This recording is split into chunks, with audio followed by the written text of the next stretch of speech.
It's very hard to eat a ketogenic diet that's full of ultra-processed foods. Now, we get general population are getting, I think it was 40% of our energy from discretionary foods, which are ultra-processed products. So the first thing you do for somebody when you put them on a ketogenic diet is you remove that. Welcome to the Proof Podcast, a space for science-based conversation exploring the health and longevity benefits that come with mastering nutrition, physical exercise, mindfulness, recovery, sleep, and alignment. Facts, nuance, and trustworthy recommendations, minus the hyperbole. Howdy friends, great to be here with you. I hope that you've been keeping well and are enjoying your week. I'm your host, Simon Hill. I'm a qualified physiotherapist and nutritionist with an undergraduate science degree and a master's in the science of human nutrition. In today's episode, Drew and I sit down with Kieran Rooney, PhD, to discuss the different types of energy systems our body uses to take the food we eat and turn it into energy. The purpose of this episode was to take a deep dive into these systems with a biochemist so we can better appreciate the biology that underpins different types of training. Specifically, moderate intensity continuous training, or zone 2, for example, sitting on a bike at a moderate intensity for 60 minutes, versus high intensity interval training, often abbreviated as HIIT, where you do very high intensity, short bursts of exercise. A really important thing we want you to know before going into this episode, Drew and I treated this as a fact-finding discussion, 3 hours with a highly intelligent researcher and biochemist. We didn't go into it thinking we would walk away with all of our questions answered. And in fact, when we reflected on this episode, although we learned a gigantic amount, we still have many, many more questions. So consider it a topic that we'll continue to explore together. Today we focus a fair bit on the basic biology, what's happening in our cells during different types of exercise. When are we preferentially using fat to produce energy versus glucose? What does metabolic health and metabolic flexibility mean? Our hope is that by taking this ground-up approach, starting with the basic biology, we will give greater meaning to our training and be empowered with the necessary knowledge to create more specific and effective training programs based on our individual goals. And that's the key takeaway here. When you understand the mechanisms and what's happening at a cellular level during different types of training, you're then better empowered to take control of the way in which you move your body. As a reminder, if you're listening to this on audio, this episode and all episodes of The Proof are available in full-length video on YouTube. This is me, Drew, and Kieran Rooney. Please enjoy. Rooney, thanks for joining us. Not a problem, Simon. Thanks for having me. So we were just laughing about your email. You did manage to find us. Yeah. And here we are. In between a pub and a cafe. It's a dodgy building. It is dodgy from the outside. Mate, I can't believe we're doing this. Yeah. 15 years ago, we were in a lecture theatre in Sydney Uni. I was walking in screaming your name. How did that happen? How did you start screaming my name? Yeah. Or how did you start ending up in for my people listening, classes? I used to just walk into the lecture theatre for some reason. You were my favourite lecturer, so I would just say, Thank you. I would just go, Rooney, as like loud as I could. And then like all my mates would do it and we'd like echo this Rooney. And, then you'd start returning fire. Then you'd be like, Harrisberg. What was it? What was it about Rooney that He's just made you see him as your favourite lecturer? I think it was the sense of humour. Thank you made us laugh. Well, now there's pressure on me today, There's right? no pressure. There's no pressure. I almost just dropped one. What's the rules on swearing? Oh, what other rules? It's fair game, I think. Okay, good, cool. Yeah. Just sometimes when I get relaxed and casual, Right. there might be Yeah. one that pops Well, that's out. a disclaimer for any parents that are in the car right now. If you have kids in the back seat, this might not This be could go somewhere. Yeah. the best one. Yeah, also then my disclaimer is I'm here as Kieran Rooney and not in my capacity as a lecturer at the university. That's a if I disclaimer say, too. Yeah, Exactly. right. So if I say anything offensive, it's all on me and not my employer. How All about right. As long as you're still scientific. that? Yeah, that's okay. Yeah, but mate, it was, who would have thought, if you told me 15 years ago that we'd be sitting here in Bondi recording a podcast. Did you actually pass my unit? There he goes. Ready? There he goes. Harrisberg! I don't know. Did I? Look, I was a not the best student. I can admit that. I was a bit naughty and, I like to have a bit of fun. Yeah. I wasn't at uni to learn at that point. I was just there for the partying and stuff. But I actually regret, if I have one regret, it's that I didn't focus enough. Because after uni, I'm so interested in all the topics that I didn't pay attention in.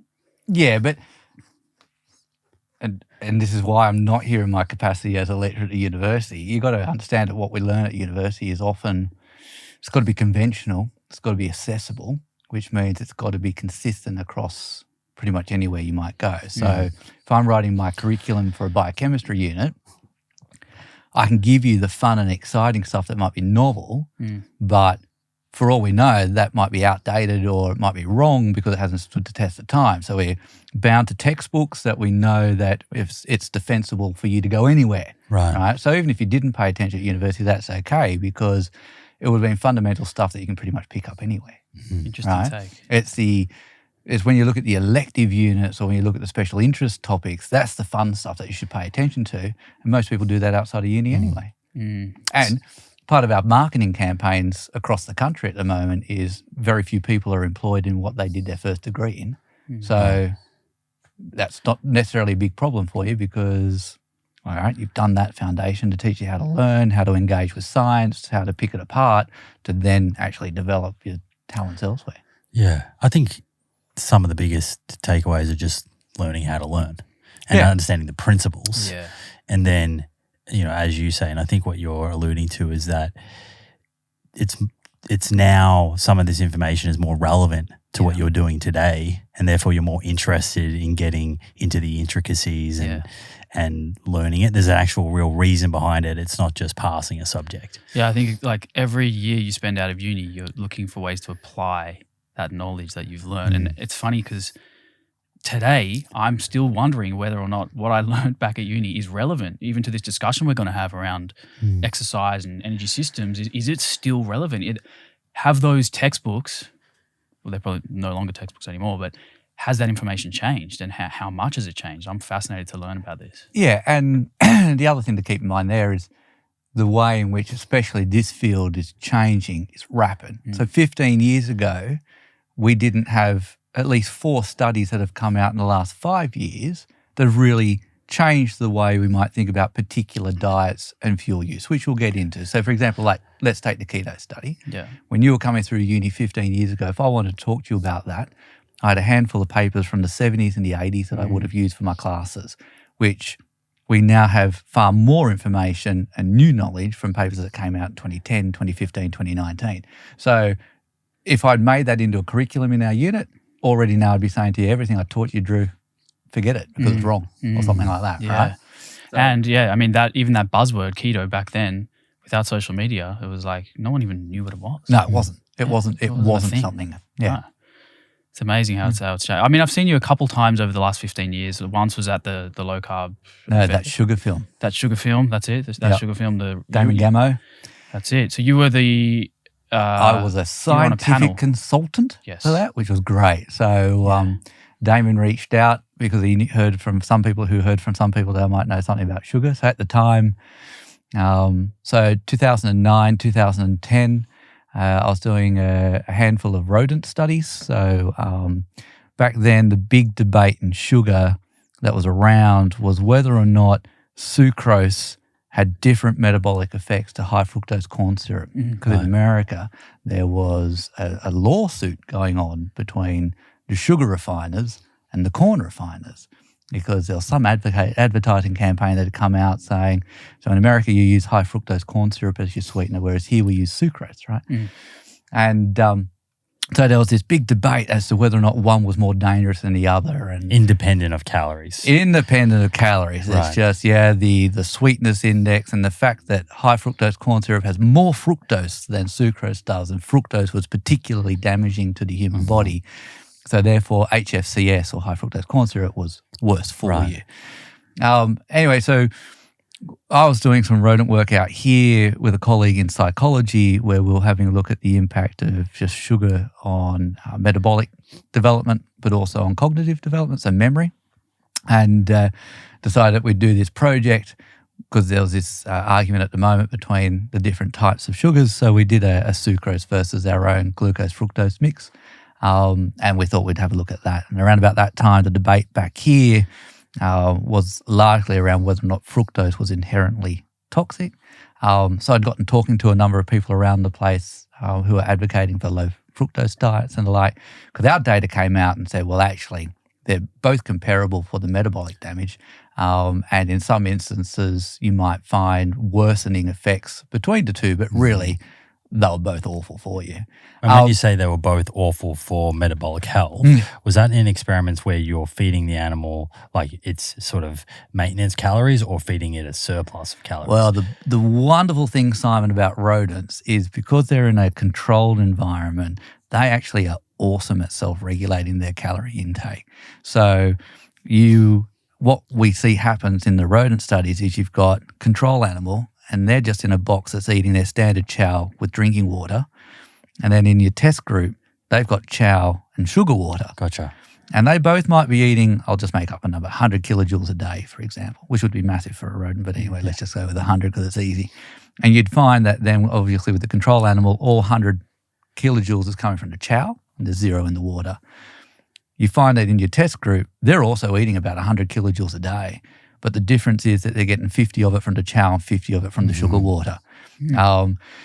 The best that we saw was maybe 40% energy from the sugar drinks and 6% from the chow. All right, so straight away with a lot of rodent work, people sit there and go, well, there's no human population that has that, 40% of their energy is from liquid sources.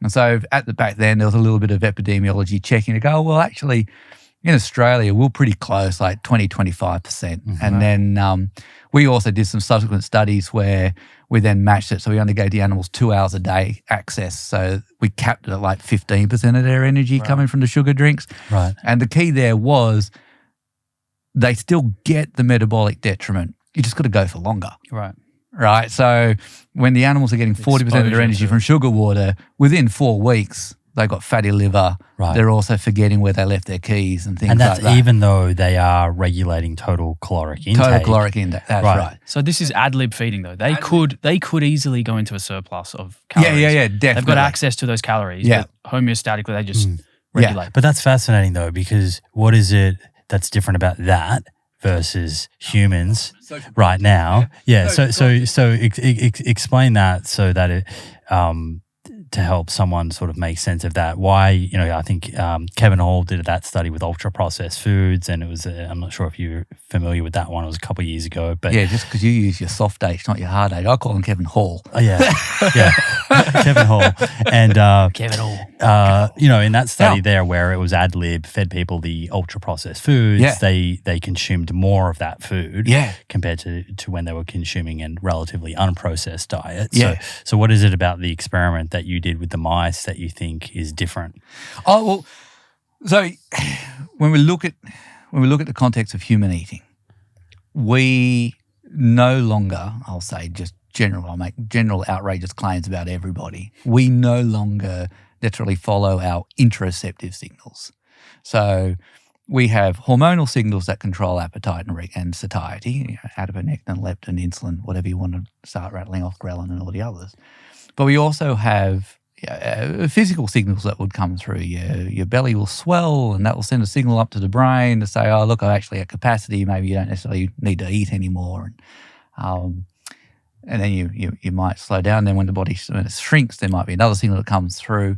We also tend to take a lot of cues, or what they call cue potentiated eating, from the outside environment.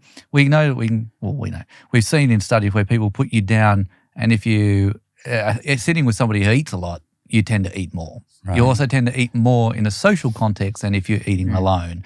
And so you have those other influences that determine how much you necessarily would particularly eat. Mm-hmm. And when you think about social context, you're there talking to each other and you might just be nibbling on something. You also have learned behaviors where you might have for a period of time go, every time I drive here, I nibble on something, or I need my snack for the car or something like that. And we're not necessarily eating in those prescribed meal patterns. So basically, because of that social context and those myriad of factors, we're not as good as we would otherwise be at sort of listening to that internal radar, which would help us regulate food much better. Yeah.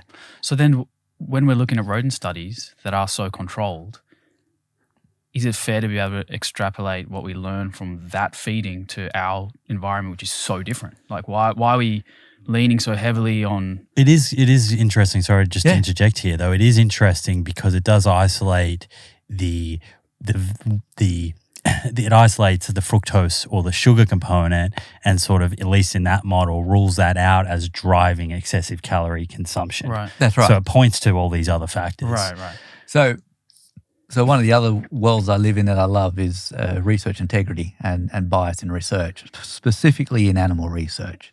So I don't know if you saw in the bio, I've been part of a review panel for what we call the Arrive Guidelines, which is a set of rules by which everybody should write their animal research papers up by when they publish it, and looks at the methods that we use in animal research that might be limiting how well we can translate to human populations. Okay.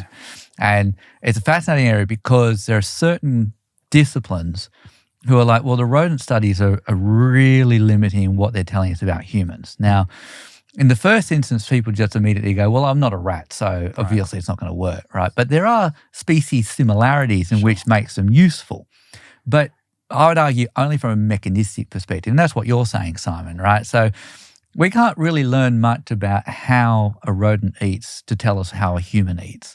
But what we can do is potentially with well-controlled and well-designed studies answer some of the more subtle nuances. Right. If you're sitting there going, oh, I can't drink Coke in America because it's made with high fructose corn syrup, but I can drink Coke in Australia because it's sucrose. Like, we've lost the battle, right? The fact is you just should be sitting there going, I'm not going to drink this product for that reason. Yeah. But it would be really interesting in that experiment had you seen, for example, when they did have the option of drinking the fructose, they consumed way more calories. Then all of a sudden you have this hypothesis that maybe fructose does have some differing effect. Yeah, that's right. And maybe it's worth looking at closer to see if this is something we should really be removing from the food supply. Yeah, well, and the ultra-processed food conversation is a fascinating one because really up until, I think it's 2010, when the Brazilians brought out the NOVA classification, people had already talked about, it must be something to do with our junk food diets that's having an impact. But have you guys heard of the NOVA classification? Yeah. So when this classification came out to go, well, let's group all of our processed foods by these criteria and now go back and have a look at some of our diet history data, they see the people with the worst metabolic outcomes and health outcomes are those who are eating these ultra-processed foods. And so then the current debate is, well, is it something about the nutrient density of those diets that means we need to overeat till we get to a certain protein threshold? Or is it something about the fact that they're so easy to eat and soluble that we just eat far more of them? We get caught up in that conversation. And one of the ones that I'm stewing over at the moment when we look at the rodent data is there's this really nice, simple mouse study where they put an emulsifier in the water. That's all they did. Right, and so two groups, one group of mice that just get chow and water, the other group just gets chow and water, but they've added an emulsifier in there. I've forgotten the number now, but it's like E600 or something like that. It's a common one in Australia in human food supply. The animals that had the water with the emulsifier in it ate the same amount of energy, but got obese. Wow, and when they have, and what they talk about is that particular emulsifier impacts the gut and solubility. And so what was happening was these animals were able to get far more energy out of the food that they were eating than the animals that didn't have the emulsifier. And because they had, they argue that because the animals are still just sitting around in a cage with a similar energy expenditure, that extra energy has just been laid down as body fat. Now, you have a think about the ultra-processed foods that we've got out there, as well as they're easy to eat, so we eat lots of them. We also eat them in a context where we might be eating overly because we're distracted or we're trying to squeeze them in between other meals. There might be non-energy containing components in that product that actually changes how well you influence the foods. This throws a spanner in the calories in, calories out. I mean, the thermodynamics, the laws still stand, but this could influence essentially what that difference is between calories in, calories out, right? Or how many calories that are available to you. So maybe the better term is calories stored versus calories burnt. Calorie availability is a great way to frame it. So there's a couple of things. Like the fun one I like to, there's a paper that came out of Adelaide, and it was drinking vodka with Fanta or vodka with Diet Fanta. And the people drinking vodka with Diet Fanta had a higher blood alcohol than the people drinking vodka and Fanta. And that group have gone down now this area where they're like, well, what's the interaction between non-nutritive sweeteners and energy absorption, right? There's this paper that came out, I'm going to go 2015. Novotny's the surname of the first author. they're looking at the energy content of almonds, right? And comparing what we think should be the energy from Atwater factors when you burn them in the bomb calorimeter versus the energy when humans actually consume them, put people on this almond-containing diet for a period of time, and showed that, the energy absorption was something like 70% of what it was you'd expect from the numbers that you get from a bomb calorimeter. And I think that's a core issue with the whole energy availability or balance area. If you're looking at a food label for energy content, that's a number that's come because it's been burned in a machine in the presence of high oxygen. It's not metabolized. And that's where we get a very big difference. And some people might be thinking, what's the purpose? If we know that ultra-processed foods are not great in someone's diet, what's the purpose of doing all this? But I think that kind of overlooks the fact that ultra-processed are going to be part of the diets of certain populations, definitely for the foreseeable future. And there might be some quick wins to reformulate foods if you can identify some of those components. Product reformulation, spoken like a true public health nutritionist there, Simon. Yeah, I know. I always cop some flack on that. But, really? But I mean, people say that, the industry's been reformulating for years, right? And just creating one problem after the other. But I do think there is some genuine potential for improving products if we are able to identify, what are some of these different factors in ultra-processed foods that lead to poor metabolic health that are driving the hyperpalatability, for example? Yeah, so it's interesting because I think I've waxed and waned on this food industry are demons and are destroying the food environment versus are they a necessary evil that we can empower to help us make better, healthier choices? And,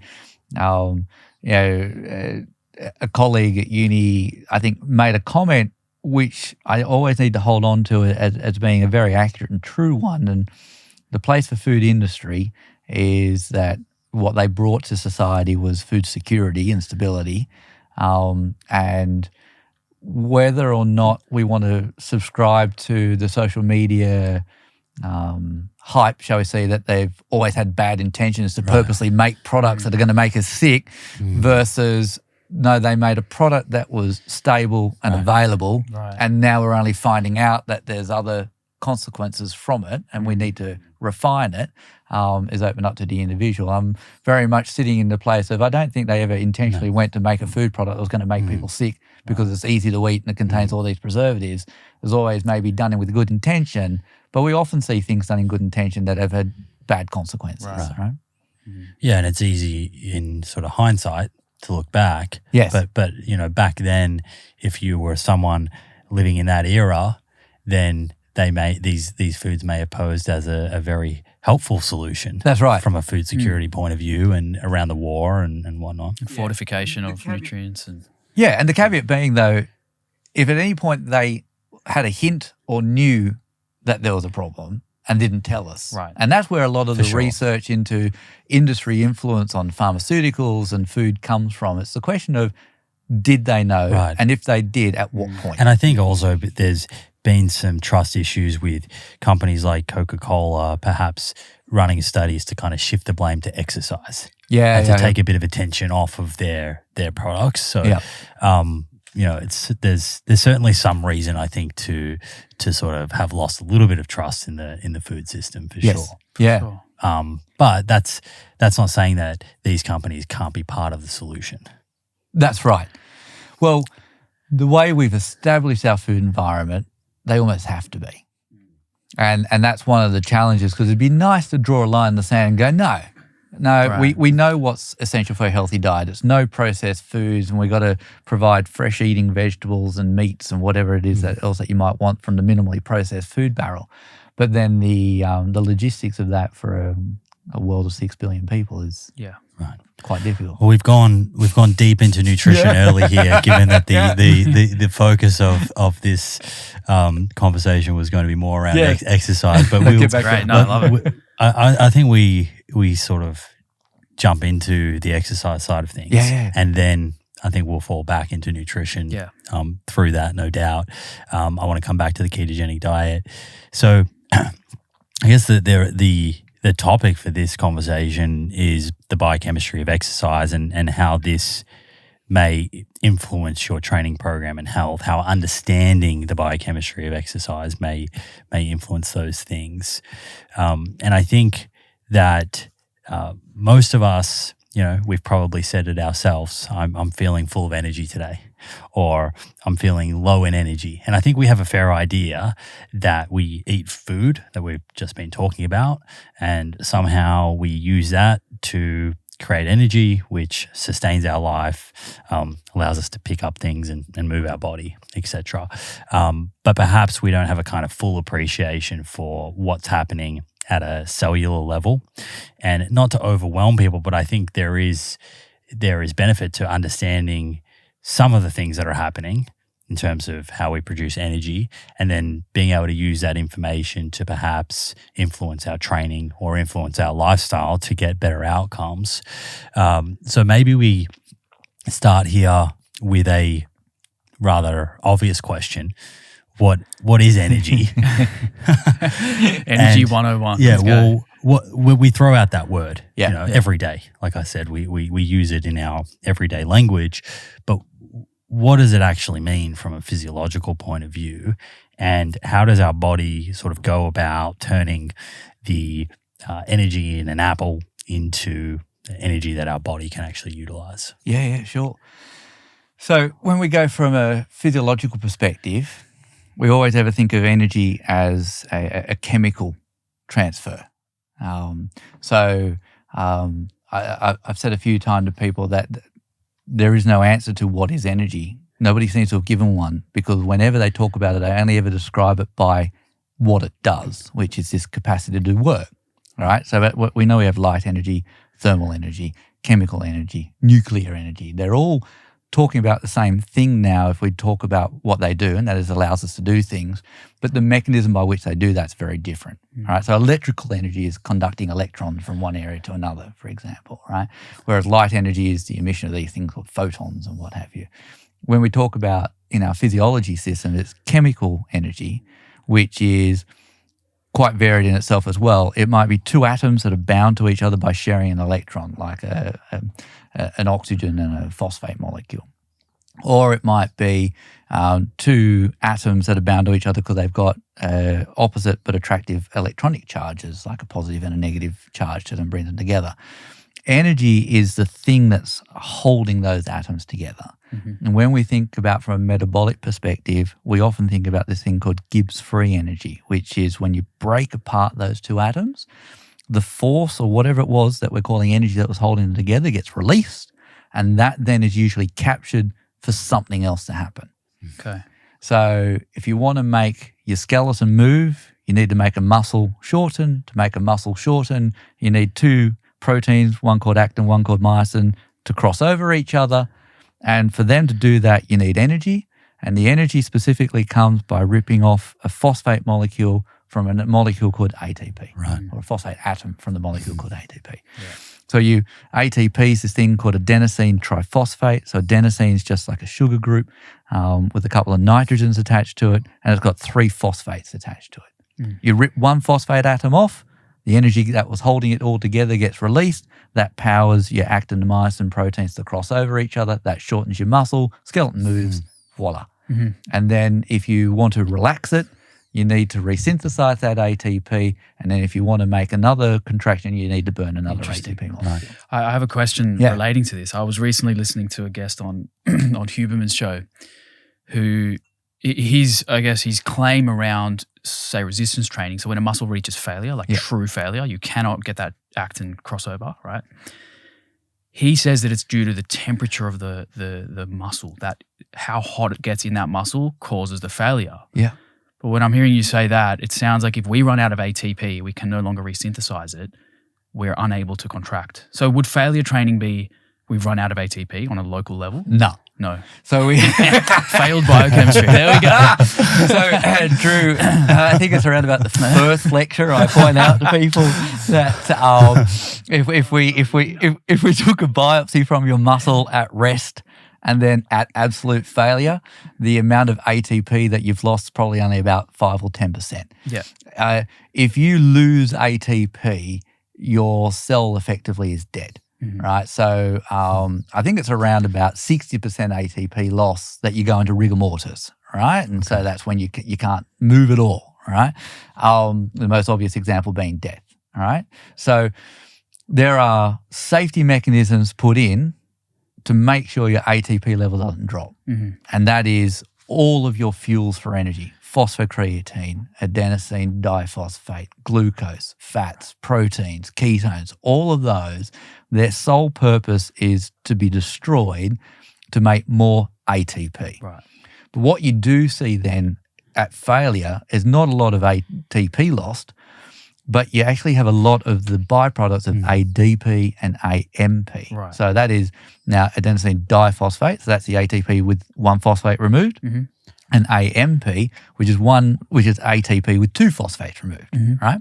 So I'm not familiar with the show you're talking about, but I'm assuming what they're actually referring to is then what happens is you never get 100% energy transfer, right? There's always a little loss to the system. And in a metabolically inefficient system, the loss is always generated as heat.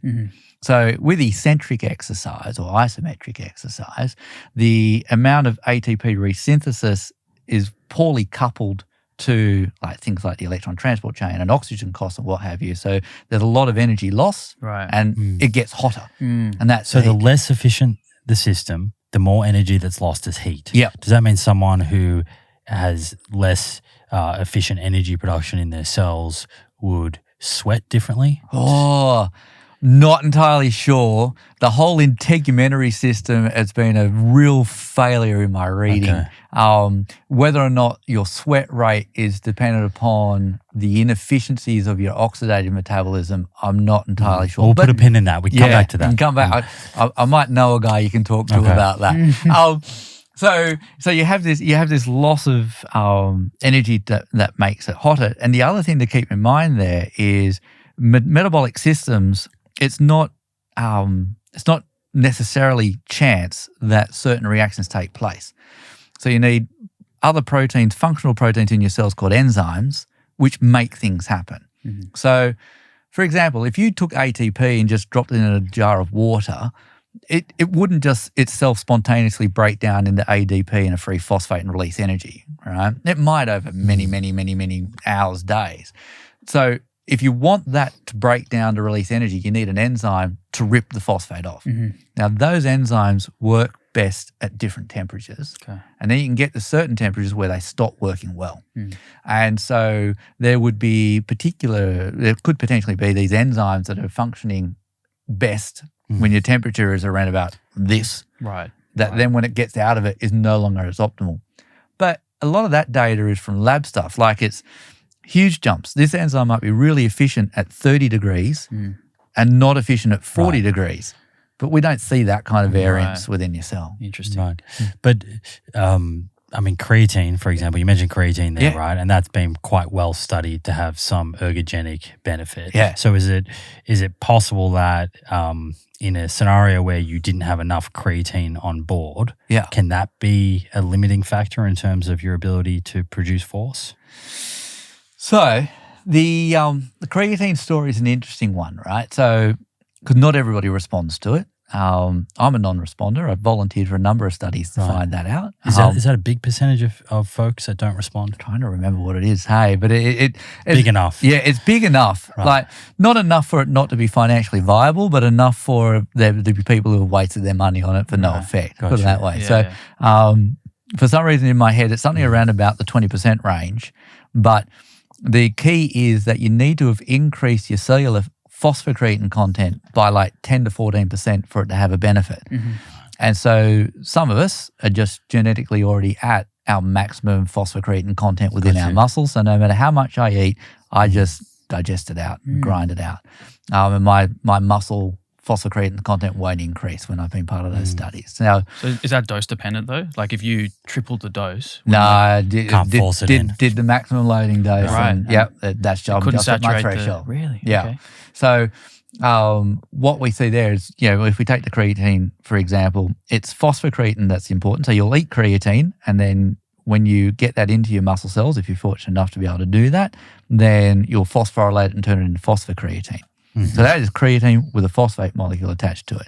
So its immediate role, when you've just broken down your ATP to make the actin myosin contract, to make another ATP molecule, you can take the phosphate off phosphocreatine, stick it onto ADP immediately, right there at the exact site where the actin myosin cross-bridge is happening. So we typically will use that in the first few seconds of a contraction point. And that is until you get to a point where you've activated intermediate systems such as glycolysis or the adenylate kinase system and things like that.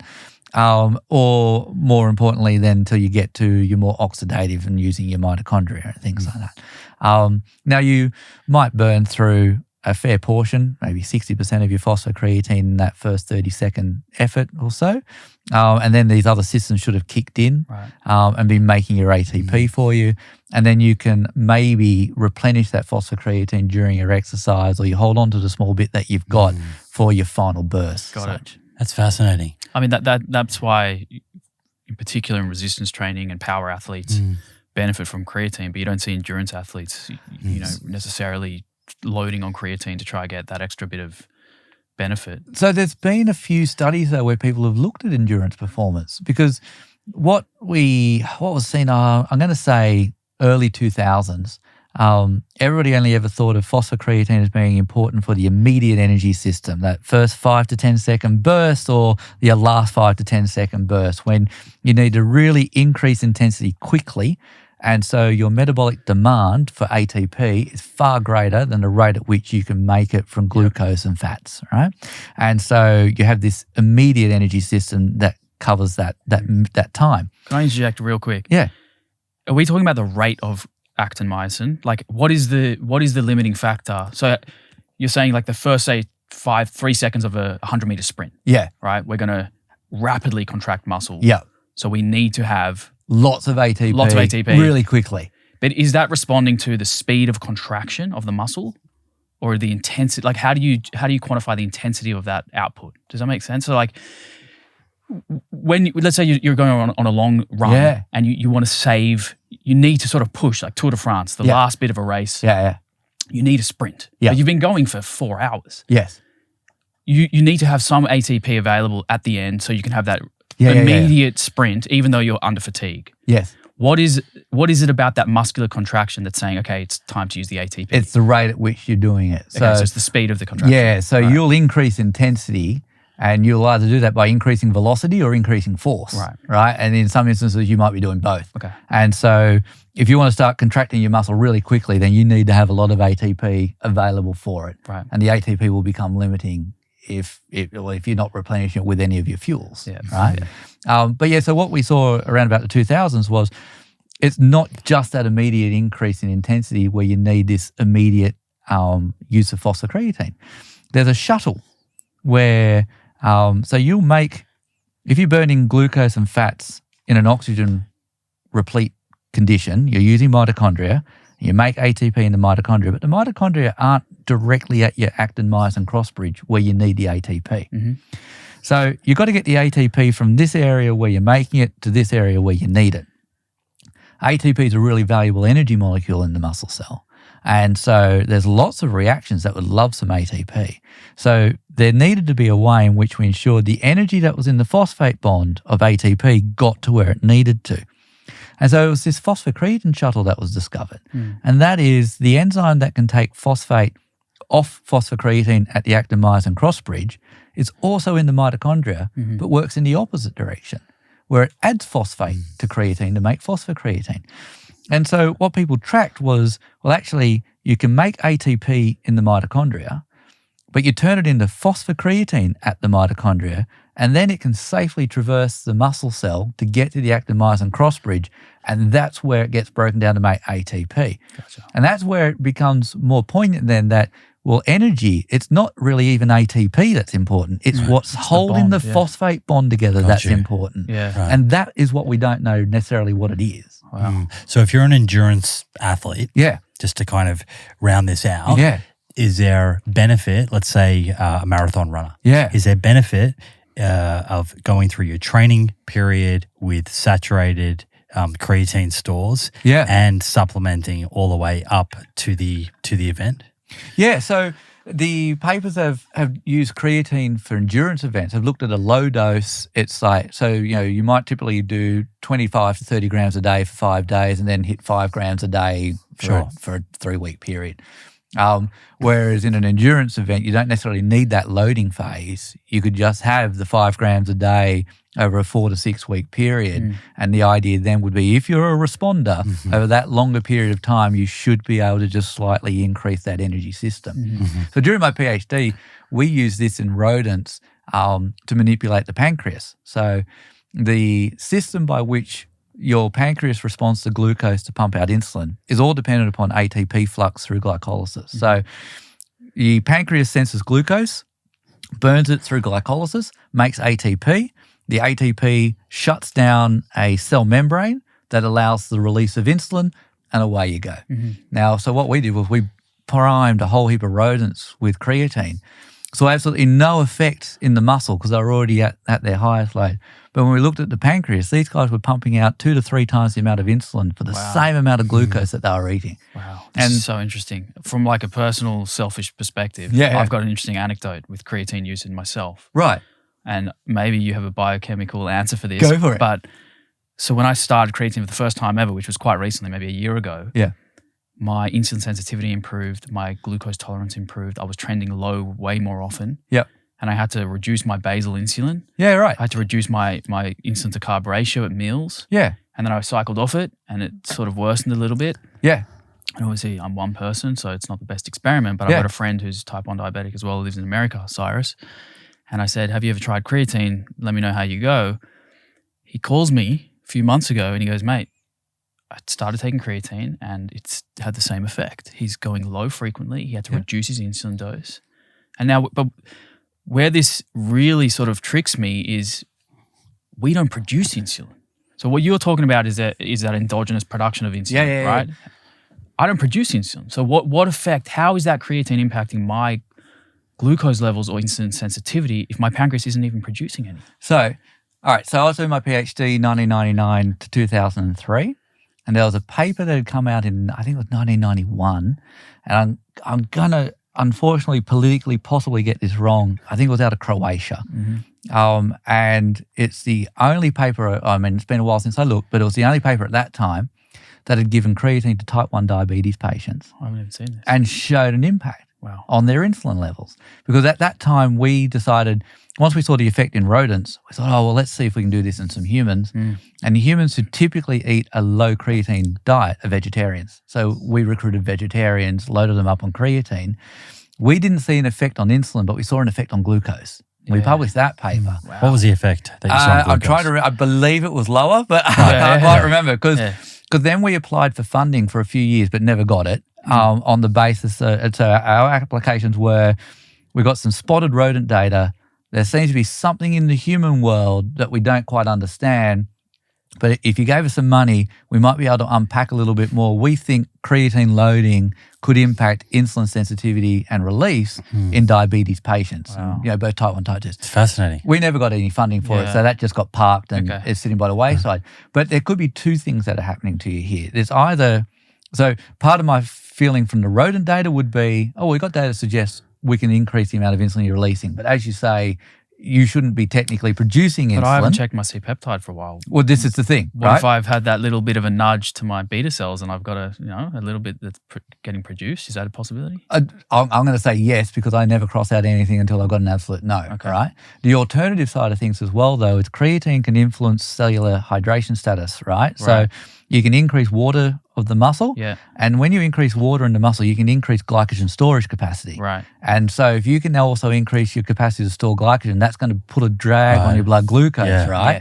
Yes. And so for all we know, it's nothing to do with producing more insulin, but at the periphery, you've just increased your capacity to absorb more carbs. It's also going to make you look nice and full. But I mean, I guess that same mechanism can be said about resistance training, increasing muscle size. You have a better glycogen storage capacity. It's the same kind of thing that we're talking about. So maybe it's this additive effect of your resistance training, plus I'm vegetarian, vegan.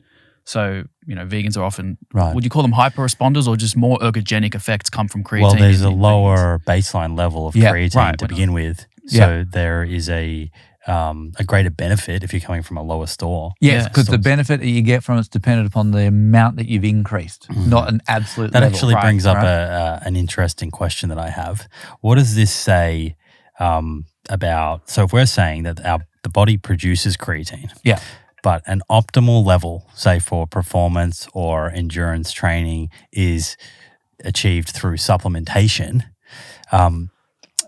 I've heard some folks say that this is actually evidence that perhaps we should be eating about 1 kilogram of meat a day, to get creatine. or 2 pounds of meat would get you there. What do you think about that sort of concept? Getting your creatine levels up with natural dietary sources, you need to eat a lot. Yeah. And what's the calorie sort of trade-off there, But also, I don't know if there's any guarantee that the creatine that you'd be eating in that food product is going to be what ends up within your muscle cell as such as well. Well, I mean, most of the studies would be in supplements, right? So yes. So you'd have to lean on the science and go, well, we know that creatine affects muscle creatine by X amount because of these supplements that they took. But can you extrapolate that to beef? I'd say probably not. But even then, the protocols for creatine supplement studies, the creatine transporter needs insulin around. And so to enhance its uptake. And so very quickly it was always, don't just take creatine. You've got to take creatine with carbohydrate. And do it after your workout and there's a window. And and the very first studies, you drank your creatine supplement in orange juice, right? So it's not just in water and the like. So, and then it became, well, have your creatine supplement with some sugar as well. And it was just to increase it. So I don't know, you'd want to make sure you had a fairly nice insulin spike from the proteins that are in that meat to also ensure that the creatine is getting in there, right? There's probably 0% of your audience eating 2 pounds of meat. So it's a controversial point that I've seen made in other communities, and I thought I may as well just throw it out here. I'd quite like to see the debate for planetary health where somebody argues that we have to be eating meat for the purposes of creatine. Right? Yeah, just to optimize performance. That's fascinating. You threw out quite a few different sort of bits of terminology. Yeah, sorry. No, it's awesome. And it's great, but like words like mitochondria, you spoke about energy systems, you mentioned glucose and fats, and I think maybe to tie all of that together. So you spoke about ATP being this kind of, I guess, energy molecule, or it's more the bond, but it's the molecule that allows us to then do work. So how does our body sort of utilize glucose and fats to actually produce this molecule of energy? And when would it preferentially use, say, more fats versus more glucose? Yeah, okay, brilliant. So if we picture our muscle cell, we've got lots of structural proteins that keep it together. And then we've got these active myosin things that make it move to shorten or lengthen, depending upon what we want to do in our exercise. And we need to essentially find a phosphate molecule somewhere to add back onto ADP. So we teach, at least in this country, a hierarchy of metabolic systems in which we can find where that phosphate molecule is. So the most immediate one is we can rip it off phosphocreatine and add it onto ADP. Alternatively, when you rip a phosphate off ATP and turn it into ADP, you can take 2 of those molecules and stick them together, and you make another ATP molecule, an AMP. Now, the AMP is a little bit of a byproduct that just keeps accumulating, and we use that as an indicator of the metabolic stress. And if your cell's going into energy deficiency, you'll see lots of AMP. We can come back to that in a moment because that's a real important signal for why we adapt to exercise. So, but here, they're the 2 most immediate, and they will be matters of seconds from when the contraction occurs, right? Then we start realizing that those sources, they can't last forever. And we start seeing that the ADP can also now stimulate other pathways. And we see that things like, or AMP more particularly, can stimulate muscle glycogen breakdown. It can also stimulate the process of glycolysis, which is how we break glucose. All right, so glucose has absolutely no phosphate in it whatsoever. It's 6 carbons, 12 hydrogens, and 6 oxygens, all bound in a hexagon shape, for lack of a better phrase. But what it does have is lots of energy holding those carbons and hydrogens and oxygen together. And what we do through the process of glycolysis is we slowly rearrange that molecule and we rip it apart. And in doing so, we release the energy to find phosphate that's already in the cell to add to ADP. Gotcha. So glycolysis is the name for taking a glucose molecule and using that to produce ADP and then ATP. Well, no, we don't produce ADP. We use the ADP coming from the work that your muscle's doing, and we're just adding a phosphate to it. Got you. But we're using phosphate that's already in the cell, but we're using the energy that's in the bonds of glucose to put those phosphates onto the ADP. Right. So glycolysis technically is you take a glucose molecule, which is 6 carbons, 12 hydrogens, 6 oxygens, and you rip it in half into 2 smaller molecules called pyruvate, which are 3 carbons. Come on, mate. Don't look to me. Don't look to me. I taught you. Mate, it was 15 years ago. 3 carbons, 6 hydrogens, and 3 oxygens. Okay. Right? We'll believe you. So then what we do with the pyruvate is open slather depending upon how efficient your energy systems are, right? So why I say that is there's at least 3 fates for pyruvate, or 4. The first one we can discount. Yeast cells turn it into ethanol. And that's how we make alcohol, right? So we just have a whole heap of yeast cells in a tub with a whole bunch of sugar, and as long as they've got no oxygen, they'll turn the pyruvate into alcohol. Within our human metabolic systems, you can turn it into... It's a shame we can't do that, by the way. Make our own alcohol. That's right. We turn it into lactate, right? So the alternative was, at some point, our genetic system was, when we run, do we want to get drunk or do we want to hurt? And we chose pain. We chose pain, All right. right? Yeah. Yeast cells, they chose getting drunk. That's smart. Right? So what we then have is like they either make a lactate or they turn it into alanine if you're breaking down branched chain amino acids at the same time, or we turn it into this thing called acetyl-CoA. And to do that, you need this other compartment called the mitochondria. Right. Now, the mitochondria is the part of the cell that uses oxygen to take all the energy that's in your acetyl-CoA molecule and convert it into ATP. So just to pause there at that point. So we can produce energy outside of the mitochondria. And through that process, that's where we're going to produce lactate. Or we can go alanine. So not lactate. Oh, no, both. Lactate or alanine. Either or. Or we can take that glucose, which turns into pyruvate, and then shuttle it down, or acetyl-CoA, and then into this mitochondria. So it goes into the mitochondria as pyruvate and then gets converted into acetyl-CoA. And that's an important point for keto diets when we come to it, right? This is great. Brilliant. I thought I'd give you a picture. So I might also just add a couple little things in there. So glycolysis is anaerobic by nature? Or is I hate that phrase, Drew, because there's always, anaerobic suggests no oxygen is around, right? But the cell's always in a bath of oxygen. Right. It's anaerobic in the sense that we don't use oxygen in the whole process. Gotcha. Yeah. Okay, that's what I meant, by the way. Good. Yeah. So then when we go into the mitochondria, we're talking about oxidative, so in an aerobic with so you were about to say aerobic glycolysis. I know. Because that's the thing, right? So I know it's semantics, but there's no such thing as anaerobic glycolysis and so aerobic if it's not glycolysis. Oxygen, what dictates whether you have all the pathways? You produce it outside of the mitochondria versus going inside. Brilliant. Yeah, it's mass action. So what we mean by that is 8 of the 10 reactions in glycolysis are what we call reversible.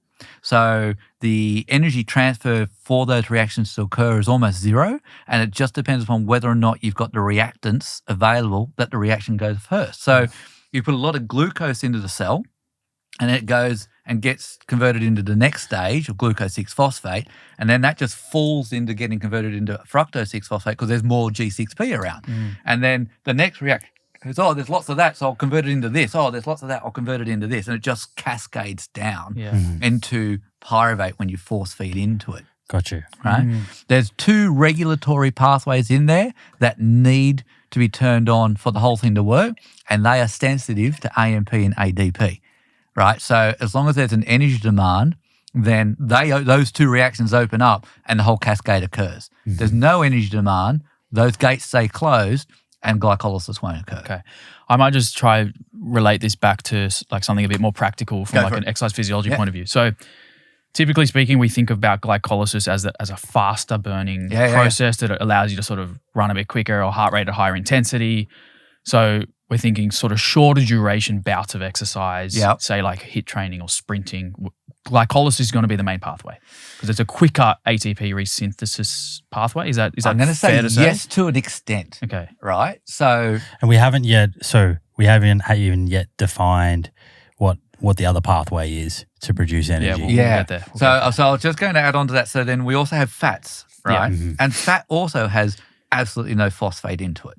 All right? So it's just a bunch of carbons and hydrogens. There might be one oxygen in there. That's it. And so it comes into the cell. It gets transported into the mitochondria as a fat molecule and then gets broken down into acetyl-CoA. Okay. Right. At the same molecule that comes from the end of glycolysis. So this is lipolysis. And that's, lipolysis is the breakdown of fat from stored triglyceride. So you've got stored fat and you break it down into fatty acids. That's lipolysis. Gotcha. And then the fatty acids will go into mitochondria and go through fat oxidation. Okay. Fat oxidation, which is the Krebs cycle, right? No, so Krebs cycle is how you take acetyl-CoA You're right. and convert it or break it down to reduce carbon dioxide and what we call reducing agents, NADH and FADH2. That's all it is. So Krebs cycle is you take acetyl-CoA and you rearrange the molecules on it to remove hydrogen atoms with the electrons attached to it. And in doing so, you produce carbon dioxide. Okay. That's all the Krebs cycle is. Okay. Yeah.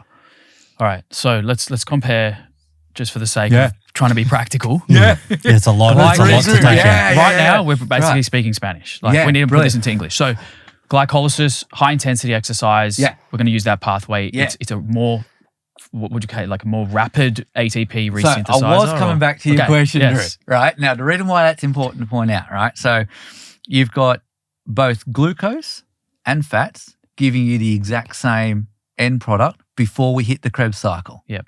Right? Acetyl-CoA. That's right. So from a metabolic perspective, doesn't matter if you've got carbs or fats in there, to what I'm about to do to it is going to be exactly the same. Gotcha.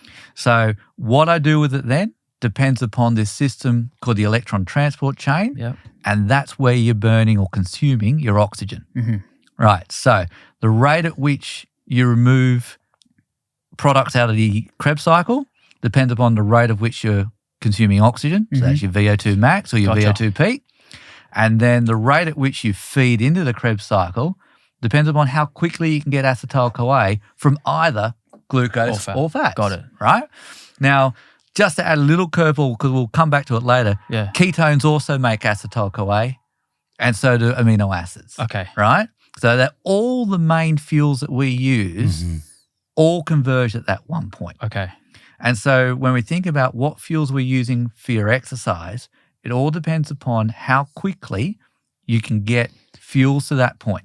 Okay. So is there any difference in terms of the speed at which you can take a fat and create acetyl-CoA versus take a glucose molecule and turn that into acetyl-CoA? Definitely. There right? is. And the major driving factor there is we can start getting energy out of, or we can start getting ATP out of glucose as soon as it enters the cell, but fat has to go into the cell and the mitochondria. Yeah. And then there needs to be a demand for acetyl-CoA for it to get broken down. Gotcha. Right? And if you're getting lots of acetyl-CoA from glucose, there's no need to break down the fat from it, right? So there's this thing, the glucose fatty acid cycle described in the 60s that all explains how glucose and fats compete against each other for that provision of acetyl-CoA.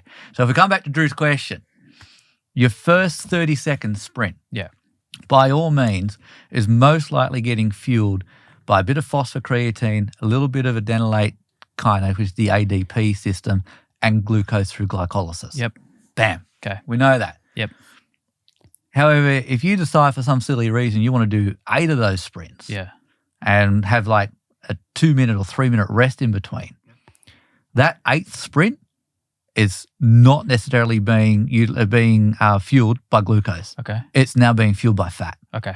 Or more fat than what we had before. Right. Because what we see happening with the fuel systems is with the progression of time, what you've allowed now is there's been an immediate stress release, right? So, bam, I'm sprinting. Yep. I need ATP. Where do I get it from? I get it from glucose quickly. Boom, boom, boom, boom. And then you're in recovery. It's like, cells like, what on earth was that? Like, if we're going to do that again, we need more systems available for us. Right. You've already had the epinephrine or adrenaline spike from the sprint. Yep. One of those things is it causes lipolysis. Yep. So you've just flooded your blood with a whole heap of free fatty acids. They need to go somewhere now. They're kind of in the muscle cell a bit. But it's like, oh, okay, hang on, we're not exercising anymore. Don't need to really use it, but they're floating around ready. Then 2 minutes later, you go for another sprint. Boom, immediate energy demand. Right. You use some glucose. Oh, but hang on. There's a little bit more fat around now, and it gets pulled into the system. Gotcha. Right? So we have these blends of these energy systems that sort of back one another up. Yeah. Yeah. And so then by the time you get to the 4th or 5th or 6th sprint, there's enough fat being converted through fatty acid oxidation to produce acetyl-CoA that when you do that next sprint, there's not the immediate demand on the fast source of ATP. Right? Really interesting. So we see the contribution of glycolysis to energy in repeated sprints dropping off. Reduce. Yeah. So where does all of this information sort of fit in? If you jump online, let's say you go onto Twitter, you hear buzzwords like mitochondrial efficiency or metabolic health, right? And someone, saying do this because it will improve your mitochondrial efficiency. So I think we should define a little bit more what mitochondria actually refers to. You described what's happening there. Do you want the Twitter summary of what a mitochondria is? Yeah, go for it. It's just the powerhouse of the cell. That's powerhouse. it. That's it. It ends there. No one knows what it actually is. That's the first slide on a PowerPoint. But that's the first line of PowerPoint in like a first, second, and third year lecturer, right? Yeah. Like, I hate it. I know. We've got to give it more. I know. Okay, what do you wish folks on Twitter talking about the mitochondria, what do you wish they appreciated about the mitochondria and what it is? Okay, I think first thing we need to appreciate is completely dynamic in that we can have more or less. The amount of mitochondria you can have in a muscle cell can drastically change. And it changes depending upon whether or not you're really using it. Right. And more is better. More is most definitely better. Okay. Right? I would struggle to find you an article out there that says anyone with more mitochondria is not doing too well. Okay. Because what we do know is as we lose mitochondria, we have lots of metabolic health issues. Yeah. It's a hallmark of aging is reductions in mitochondrial efficiency. The inability to utilize your mitochondria appropriately for burning fats and carbs is a hallmark feature of type 2 diabetes and obesity. Metabolic syndrome. Yeah. There's some data identifying them now, as particularly with multiple sclerosis as well, and certain other health-related conditions that occur because you've started buggering up your mitochondria. Yep.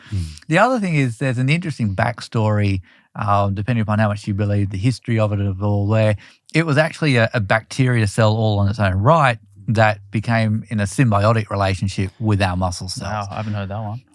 And so mitochondria contain their own DNA for certain elements of how they work. So we have an ancient organism within our cells. Yes, so there's this whole theory that the mitochondria, so that our muscle cells were originally these anaerobic systems that couldn't fix oxygen or utilize them as an energy system. There was these bacteria that fixed oxygen but didn't utilize non-aerobic sources of energy. And at some point along the evolutionary chain, they merged together. Now, some of the arguments people have used for that is the presence of their own mitochondrial DNA and machinery to make more of them, and their ability to just grow and decline with use and what have you. So within the mitochondria, they're effectively, they've got some DNA floating around, but they are, why people call them the powerhouse of the cell is because it's the only component of the cell that combusts oxygen and generates what people argue is the maximum amount of ATP because you're using oxygen. So from a fuel system perspective, we always just bring it down to it's where all the enzymes for the Krebs cycle sits, also known as the TCA cycle, also known as the citric acid cycle. And it's where this component called the electron transport chain and ATP synthase exists. It's also where we make all the free radicals that can cause oxidative damage, though, if you're not coupling oxygen properly. And I think that's where people sit when they talk about metabolic efficiency. So what should happen, theoretically or technically, is there's an exchange of hydrogen atoms and oxygen to make water, and in doing that, we make ATP. That's as simple as I'm going to be able to make it, right? Now, to do that, there's a time where the oxygen molecule needs 2 electrons put on it, but by a little bit of a design flaw, the very last step can only stick 1 electron on at a time. And that's a design flaw because oxygen with 1 electron on it can be what we call a free radical, which can then destroy things. It can break down cell membranes, it can interrupt metabolic systems, and that's where free radical damage is part of aging and inefficiencies, right? So if you've got a tightly knit, coupled, working, functional, efficient mitochondria, the time lapse between when that second electron comes on and you make a water molecule is negligible, right? However, if you have anything that disturbs the rate at which that process can occur, then you have an inefficiency. Right. So if you lose mitochondrial efficiency, you become inefficient, and you have more of these free radicals. Free radical damage, which is going to destroy cell membrane, which makes it harder to conduct potentials and electricity. So what is it that helps or promotes greater efficiency so that you're reducing those numbers of free radicals? And does that come back to the ability to oxidize fats? Is that all part of the same conversation? Yeah. So what do you need for mitochondrial health? I mean, the general take-homes are all the micronutrients you find in vegetables, maybe a bit of fruit, and in most of your minimally processed products. That's why the minimally processed food diets seem to be more likely health promoting. So it's more a matter of what shouldn't you have in your system that I think we have a better idea about. So we see these things called uncoupling proteins that get generated when you have nutrient deficiencies or you're not necessarily utilizing the mitochondria function. So an uncoupling protein sits there and allows these hydrogen atoms to flow without having to interact with the oxygen molecule. And so that coupling is gone now, right? And that's when you get inefficiency. So if you've got a perfectly functioning mitochondria, hydrogen atoms can move, oxygen molecule sitting there with an electron, thank you very much, away we go, we've made ATP. Right. But there could be this other gate over here, an uncoupling protein. So the hydrogen atom can come in and go, well, I don't have to bind with the oxygen, I can just float back out again.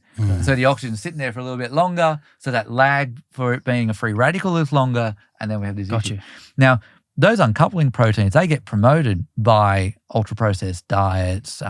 For a very long time, it was linked to high-fat diets, but it's more likely the polyunsaturated inflammation, polyunsaturated fats promoting inflammation. So it's more the inflammatory molecules that can come in and generate the inefficiencies. So wait, let's pause on that. Yeah. Because I think that might be a bit controversial. Oh, mate, go back, how many episodes was it? I think, well, I mean, for example, let's take, I don't know, fish, for example, which are rich in polyunsaturated fats, right? But most of the data suggests that they're associated with improved health. Yeah. So I guess, is it the inclusion of polyunsaturated fats in the diet, or is it the types of food that some polyunsaturated fats are found in? I guess my question is it them inherently, or is it the fact that a lot of ultra-processed foods contain a lot of, say, ingredients that have omega-6 fats, but also have a number of other inflammatory properties to them? Because we seem to have this debate online and amongst health professionals where one side, just to get you up to date, I guess, with the debate, because we had a debate on this show. One side would say that omega-6 fats are inherently inflammatory and problematic. And then the counter to that is that no, they're essential fats and are not inherently inflammatory. But sure, if you're getting your omega-6 fats in ultra-processed foods, then that's going to be problematic. Yeah, good one. So I don't know if I've just thrown you in the middle of a massive debate. Oh but yeah, no, look, because that debate started like about 2012, 2013. It really ripened up there, and at that time I thought I'd dip my toes in and see what everybody was banging on about, and then promptly kind of just left it all alone, because for me it was looking like, yes, true. If you're getting so from what I could gather, the context of the omega-6s just coming from bad foods is related to the analysis of the diet histories from things like the Harvard nurse study, or all those epidemiology studies from the 60s and 70s that people use to say, polyunsaturated fats cause heart disease or are bad for you and pro-inflammatory. And then when you go and have a look at the foods that people were getting them from, it's like, it's like all of these ultra-processed meats and what have you. Whereas your fish example that you started off with a more likely omega-3s, and then there's the whole debate of, it's the ratio of omega-6s to omega-3s that's important. And if you then were to supplement a ultra-processed food with omega-3 oils, do you counteract that? Yeah. I guess if we just zoom in though, let's forget all of that for a moment. Yeah. But from your understanding of the mitochondria and say mechanistic style studies that have looked at how a polyunsaturated fat affects mitochondrial efficiency, it sounds like what you're saying is there is some evidence that polyunsaturated fats can have a negative effect on the mitochondria. Certain ones, that's right. And that's the other thing, right? So a fat can be anywhere from 4 carbons long to like 30 carbons long. And then it will be polyunsaturated. That's simply, so saturated means that every electron in the chain of that fatty acid is saturated, is used up in a carbon or a hydrogen bond. That's it. An unsaturated fat means that somewhere along that chain, there wasn't an absolute fixed or saturated bond. And so between 2 carbons, you might find it sharing 2 bonds. And that will be, if it only occurs once in the chain, that's a monounsaturated fat. If it occurs twice or more, it's a polyunsaturated fat. And then depending upon where on the chain, depends upon whether it's omega-3 or omega-6, right? So what we could be having the issue over here is an omega-6 polyunsaturated fat that is X carbons long is particularly damaging versus an omega-6 polyunsaturated fat, which is only this kind of long, right? And to assume that they're all going to be particularly detrimental is a question that needs to be asked. But we do know that there are certain omega-6 polyunsaturated fats that promote an inflammatory state when you consume them. Okay. Now, and so what studies are they? Are they kind of like certain animal studies? No. I'm genuinely interested in what this is. There's human ones. So I was working with a group a number of years ago where we reviewed the literature, and it was interesting. Completely different question, but it relates to this. Women consuming, in human studies, women consuming omega-6 polyunsaturated fats, or diet high in omega-6 polyunsaturated fat, and the higher incidence of asthma in their offspring. Right. And so that was, they differentiated between ultra-processed foods with omega-6 and like hemp seeds or something. No. See, and that's the thing, right? It's using diet histories from the studies in the 80s and the 90s, and so you've got that whole mess. So there's there's an asterisk next to it. Right? Okay. So, but when we think of like olive oil's got a bunch of omega-6 polyunsaturated fat in it, right? Great health outcomes. And it's the hallmark of the Mediterranean diet, and as long as you're not cooking with it over a certain temperature or whatever, right? So I'm not a blanket, all omega-6s are going to be bad for you, and all omega-3s are going to be good for you, and all saturated fats are okay or not, depending upon what paper comes out this week. But there is evidence to show certain omega-6 polyunsaturated fats more likely to be pro-inflammatory. Now, from the mitochondrial perspective, what that means is there might be more of this thing called tumor necrosis factor alpha floating around, or this other thing called monocyte chemoattractant protein 1 around. And what that means is within the cell, Where those molecules are found, you'll have a lot more of your immune cells, such as these things called macrophages, that then reside, they live, and they then start generating lots of other pro-inflammatory molecules, interleukins, cytokines, things like that. And when those are getting produced, then you start seeing mitochondria breaking down. Okay. Yeah.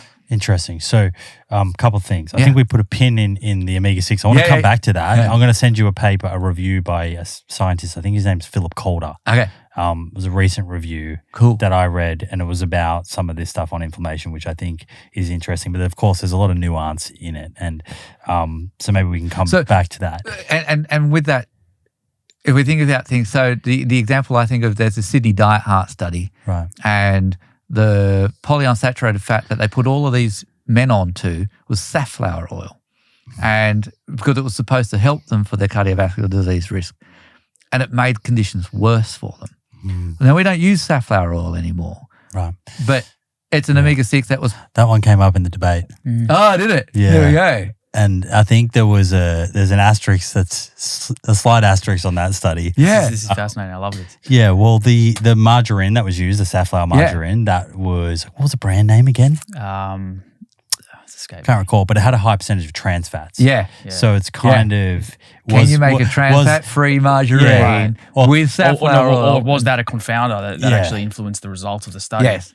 Because trans fats are going to definitely affect cardiovascular disease risk. So maybe the folks that were randomized to this omega-6 rich intervention arm, if they were unknowingly consuming trans fats, because at the time it was sort of established, but it wasn't out of the food supply. Right. Yeah. Then, it may have confounded the study. It's interesting because like the LA veteran study, which also came up in that debate, the complete opposite results. The intervention arm had a blend of corn, safflower, 3 or 4 different oils, and significantly lower heart disease. But didn't they have increased cancer risk? They did, but it was very small. Yes. Relative to the improvement in cardiovascular disease events, right? So I think the primary outcome was cardiovascular events, but there was definitely something to do with cancer there. I think that came up in the debate as well. Come up in the debate, Yeah, so there was a higher rate of cancer development in the intervention group than in the control group. But again, it's like, 80 people or something like that. Right. But what we're doing here is we're falling into the hallmark trap that nutritional science has done for the last 50 years that we need to really change. And it's not about the fat and it's not about the sugar. It's about when we eat the foods and it's the interaction between the two. Right? And the quality of the food, the overall dietary pattern. Yeah. And we can feed a high-fat diet to a rodent and it can be quite all right. But we can give that same fat diet with sugar water, bam, the animal's sick. Yeah. Right? Yeah. And so how the interaction in the metabolic system occurs is what we have to unpack and keep into context. I mean, that's something we wanted to talk about today was, again, it's probably another sort of buzzword or throwaway term, but metabolic flexibility. Yeah. It's thrown around by so many different sort of diet tribes. Yeah. We want to be metabolically flexible. We want to have the ability to utilize different fuel sources at different times when we need it. Is there a way for us to improve our metabolic flexibility? Is there a sort of a dietary pattern way to do it? Is there a way that we can do it with exercise? Because again, let's rewind a little step back. Yeah. So you mentioned we can actually increase the number and function of mitochondria. Yes. Right. And we were talking about, we were trying to figure out, is that where we were? Yeah. How do we? Yeah. We need to zoom in more on mitochondrial efficiency. So let's nail that because we'll come back to the metabolic flexibility. But if we can improve our function and number and actually proliferate mitochondria. Yeah. What are the main stimulus or the biggest stimulus or levers that we can pull? And how would you measure it? So like if we're talking about ways to improve it, is there an objective way for someone listening right now who goes, you know what, I'd love to know how my mitochondria are going. And then maybe implement certain things in their lifestyle and be able to objectively monitor progress. Yeah, good. That last one's going to be a tough one that we might come to. Without doubt, for my read, the number one stimulus for increasing mitochondrial content is movement and physical activity. Right? Here. So we know that the mitochondrial density of a sedentary individual will increase if they do any form of training. Yes. All right. And that's from biopsy studies. And Even if X-rays. you're on the Twinkie bar diet. The physical activity stimulus. And that is because, coming back to, I put a pin on the AMP molecule, right? Yeah. And that is. We got a few pins. Yeah, that's right. I'm keeping track of so many browsers open right now. Yeah. We are. Have we lost everyone by this stage? No. Everyone, I can feel them here. They're here. I They're here was with about us. to do what I did in my lecture. Yeah. So this is how my If lectures you're would. still listening right now, Yeah. you may be the only person. Okay, so what I would do in my lectures often, because at this point Drew and his friends would look at me with their glazed eyes. Drew was asleep. Right? I wasn't there. And Never showed like, up. when you're lecturing in a room with 100 people or so, you can feel the atmosphere just disappear. Right? And you're like, I've lost everyone. And then I'd be like, all right, stop. If you haven't understood a single word I've said up until now, cool. Come back in, Control-Alt-Delete, restart. Let me just recap for you. Okay, well, I've turned a blank page here. I've cleared the browsers. Yeah. Forget all about it. All of that was not useful for what we're about to talk about. Okay, we're going to start again. New topic. The new topic, the question is, how do I make more mitochondria? Yeah. Done. Yeah. Right? Okay. We're on. Okay. We're back. Movement. Yeah. Physical activity. What is it about movement that makes more mitochondria? Every time you contract your muscle, you burn this thing called ATP, but more importantly, you make a molecule called AMP. Mm-hmm. And that's what accumulates. Okay. And AMP stimulates another protein called AMP kinase. Now, this protein, its sole function in life is just to stick phosphate molecules or atoms onto other proteins. And when it does that, it activates this other thing. We call it PGC, right? More technically, PGC1 alpha. Doesn't sound very PG to me. No. Yeah, I'm only using the abbreviation because with my sporadic speech impediment, I can't say the full word. Okay. I dare you. Give it a go. Try it. No. Okay. We'll let that go. We'll put a pin in that as well. Okay, so what the PGC does is it then turns on a whole heap of other molecules that can bind to the DNA in your cell to make more proteins. Okay. And some of the proteins then that get turned on are all the ones that make more mitochondria and make more Krebs cycle enzymes. Gotcha. Mm. Okay. So every time you move and contract a muscle, you generate a little bit of this molecule that then tells this other protein to go to the DNA and make more mitochondria. Okay. This is interesting. That's the signal. That's your training signal. So AMP is a signal. Yeah. It's just like a cellular message, like it's the message to, we need more mitochondria. Yeah. Is there a difference in that signal and the strength of that signal in terms of the type of exercise that you're doing? I was about to say that. Yeah. Great question. Yeah. Great question. This is what the listeners are here for. Yeah. Yes. Right? Okay. So you make AMP if you are relying far more on that immediate energy system, not the mitochondria. So we're talking the glycolytic. Yeah, phosphocreatine and glycolysis. Okay. Right? Rapid. Yeah. They are the energy systems that you use when your muscle cell is under high stress that it's not used to. Because it means that you need more energy quickly. So if you're just doing a jog around the park, you're not really sending that signal. That's right. So the amount of AMP you make is dependent upon intensity, right, for yourself. So if you're going for a jog and it's the first time you went for a jog, that's really intense for you. Right. It's So all you'll make relative. heaps of AMP, Right. right?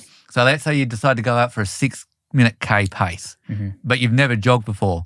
That's quite fast for some people. Yeah. But if you only ever stay at a 6-minute K pace, you won't generate any more AMP and make any more mitochondria. So you sort of cap that mitochondrial proliferation. So the more mitochondria you have, the greater work/intensity output you need to do to increase that number. Well, that's right. Yes, because you'll get to a point. So the AMP is your stress signal. Yep. It shows that your cell is in energy deficiency, and therefore you need to kick in a structure that's going to make sure you don't get into that stress again. Gotcha. And so that's your training response, right? Yeah. So if you don't continually increase your intensity, you don't continually increase that stress and put that signal there. So it's an adaptation to say we need more powerhouses. So next time we do this, we're going to be better equipped. Exactly right. Yeah. So when you think about it, I'm still trying to think of a home test for this, right? But the way we see it in the lab is we'll have a look at how much oxygen you burn for a fixed amount of work and how long it takes for you to get to a steady state. Yeah. So what I mean by that VO2's test style. Well, we'll put you on a bike. Yeah. We'll set it at 100 watts. Yeah. We're measuring how much oxygen you're consuming through a face mask. And we'll see that. Well, we used to do Douglas bags. We don't do Douglas bags anymore. Thank God. All of that training that we taught you on, it's just useless. Filling now. garbage bags with oxygen and carbon dioxide. What are we doing? Dipping it out and measuring the measuring volume. it. Don't let any slip out. No, now we just hook you Face up. mask, Done. digital, straight into a computer. Pumps see the out your graph in numbers. real time. So Amazing. VO2 max test would be a good test for this. Well, we don't even need to do a VO2 max test. A VO2 max test will tell you your maximum capacity to get there. But if we want to just have a look at what your oxygen use is, 100 watts, and we might see in someone who's never done any exercise or is very mildly active, it might take them 2 minutes before the oxygen cost of doing 100 watts is reached and reaches a plateau. Right. And just for someone listening who's not familiar with that, 100 watts is the power setting. Yeah, that's right. That's the intensity. On their bike or whatever. Yeah. Power output 4, Right. or something like Gotcha. that, right? On a bike that level. might go up to 20. You're right. Sure. Yeah. It's fairly low. We're talking low intensities here. Like, Yeah. For most people. Yes. Depends on who you are and what your fitness level is. But 100 watts for most people is fairly low. Yes. Like, for context, I mean, a Tour de France rider, they're cranking out 400 plus for hours. Yeah. You know? So I'd look, to be fair, I'd probably go 50 watts is low. Okay. Yeah. All right. Yeah. But if we take someone and we've exercise trained them for 4 weeks and we put them back on that bike at 100 watts again, what we'd find is the amount of oxygen they need to burn for the 100 watts is exactly the same, but they get there quicker. Gotcha. It might only take them 30 seconds now to get there, right? And so the stress to the system is reduced. And so it just stays there. You've got no more adaptive response. So until you increase the intensity, you won't generate more of that AMP. So you're saying that could be an indicator of their mitochondrial health improving. So 4-week training program, they come back in, same test, 100 watts, they get there quicker. Yeah. When you say they get there quicker, Yep. because that could be interpreted a couple of different ways, what do you mean by that? So, well, the test is go. Like I've got a bike and immediately you're at 100 watts and you're there like that in day 1 and it takes 2 minutes before you're like, It's like steady state. okay, I'm here. Yeah. Right? Whereas 4 weeks later, again, it's boom, you're at 100 watts. You're like, ooh, okay, I'm there. And you're just sitting there. So it's more like the that. time till you're sort of cruising. Yeah. And we're looking at oxygen at the same time. That's right. We're looking at that line of what where it plateaus at 100 watts. Yeah, because the amount of oxygen you burn for the intensity will be the same for everyone. Yeah. Because the power to the contraction to get 100 watts is the same for everyone. Right. It's just for some people that's the most their muscle can work. Yes. But for other people who are trained, it's More capacity. very small for them. Right. So there's one of your take-home tests though, right? You always set yourself the same task and find and measure how long it takes for you to go, this feels easy now or this feels comfortable, right? So if you go, all right, I've got an oval near me and I'm going to start and I'm just going to jog 1 lap. And if by the time you've gotten to the end of that lap, you're still like, oh, that was hard, I'm stopping, then you know that you haven't reached your mitochondrial capacity yet, right? You haven't reached that steady state, but you'll have done enough stress so that the next time you do that jog, it might be slightly easier. You might find that now, 20, 30 meters before the end of your run, oh, actually that felt a little bit easy, Right. right? And you might go, I'm not going to do another lap, but next time maybe I will. And it's those kind of indicators to you. So we always measure RPE, the rate of perceived exertion. It's often a very accurate and simple and cheap indicator of training intensity. It actually blows my mind how simple that scale is and how well it works. Yeah. Yes. It's unbelievable. Yeah. I mean, there's the two. There's this, 6 to 20 scale and there's the 0 to 10, yeah. but it really does correlate nicely with intensity and difficulty for people. Yeah, well, so your perception of effort is it's the clearest indicator. So for the same power output, Yeah. 100 watts, Yeah. the RPE drops, Yes, that's right. right? It But- becomes easier, Yeah. relatively easier for you to perform that exercise. Yeah, yeah. But the oxygen cost is It's the same. Yeah. Right. But what happens now is you've got more mitochondria, so you get there quicker. Right. Yeah. Got you. So just one other thing to kind of double click on here. So I think that someone listening that's interested in their performance Yep. would be like, amazing, big tick.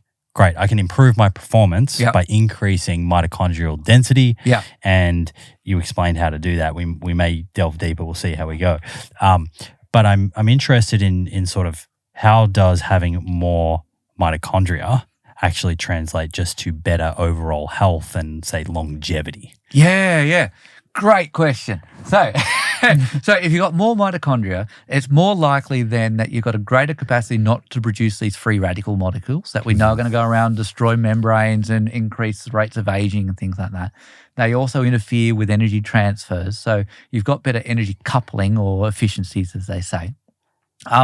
But also what you're doing is you're reducing the stress, I'd argue, you're reducing the stress on all the other metabolic systems, right? So more mitochondria around means that, and in the world of metabolic flexibility, it means that you're running more off fat in fasting, right? But it also means your capacity to shift fuels in times of different stresses is greater, right? If you've got no mitochondria around, all you've got is glycolysis, Yep. right? If you've got mitochondria around, you've now got a choice. I can do glycolysis, I can do fats, I can do ketones, That's I the can do flexibility. proteins. That's the Right? flexibility. That's your So flexibility. when you see someone with metabolic syndrome and you throw them on a bike yeah, at a low wattage, yeah. they tap into glycolysis rapidly. Well, they're already in they're in- glycolysis more often than not. So right. an individual, even at baseline at rest. yeah. So the traditional papers of metabolic flexibility, one of the hallmark indicators were I bring you in after an overnight fast. If your RER, your respiratory exchange ratio, or your RQ, your respiratory quotient, Remember all this. is over 0.9, Yep. you're burning carbs, carbs, man. yeah. So You're not that's that burning any fat at all. VCO2, VO2 ratio, Yeah, right? that's right. Over 1 or 0.9, Over glucose, 0.9. you're a glucose burner. Yeah. You're probably going to have lactate as a byproduct. Is that Yeah, more likely. less than 0.9, easier to burn fats? You've sort of got more of that. You got a little bit of a mix, yeah. Okay. The hard fast rules are we want to see you somewhere in the high 0.7s. 0.7s, yeah. Yeah, right. If you're in the 0.8s, there might be a little bit of protein burning going on in Gotcha. there as well, right?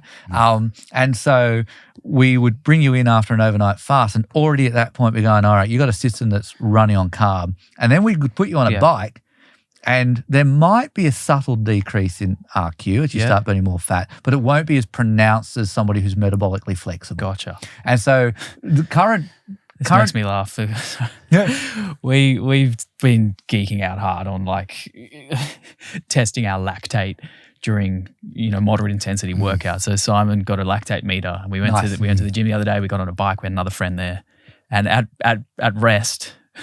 I don't want to name and shame, but a friend of ours, Jeremy, his lactate, what was it? It must have been. It was no. I think it was 12 at rest, 12 millimoles per liter. So you want to be around 1, right? Or lactate at rest. Yeah, And then he was at 20. Point something to 1. 0.5s, 0.9s. Yeah. So we measured at rest. I mean, I don't want to embarrass Simon, but I was better than Simon. But at I would rest. expect you to be better than me, given your type of training. But it has definitely inspired me to actually.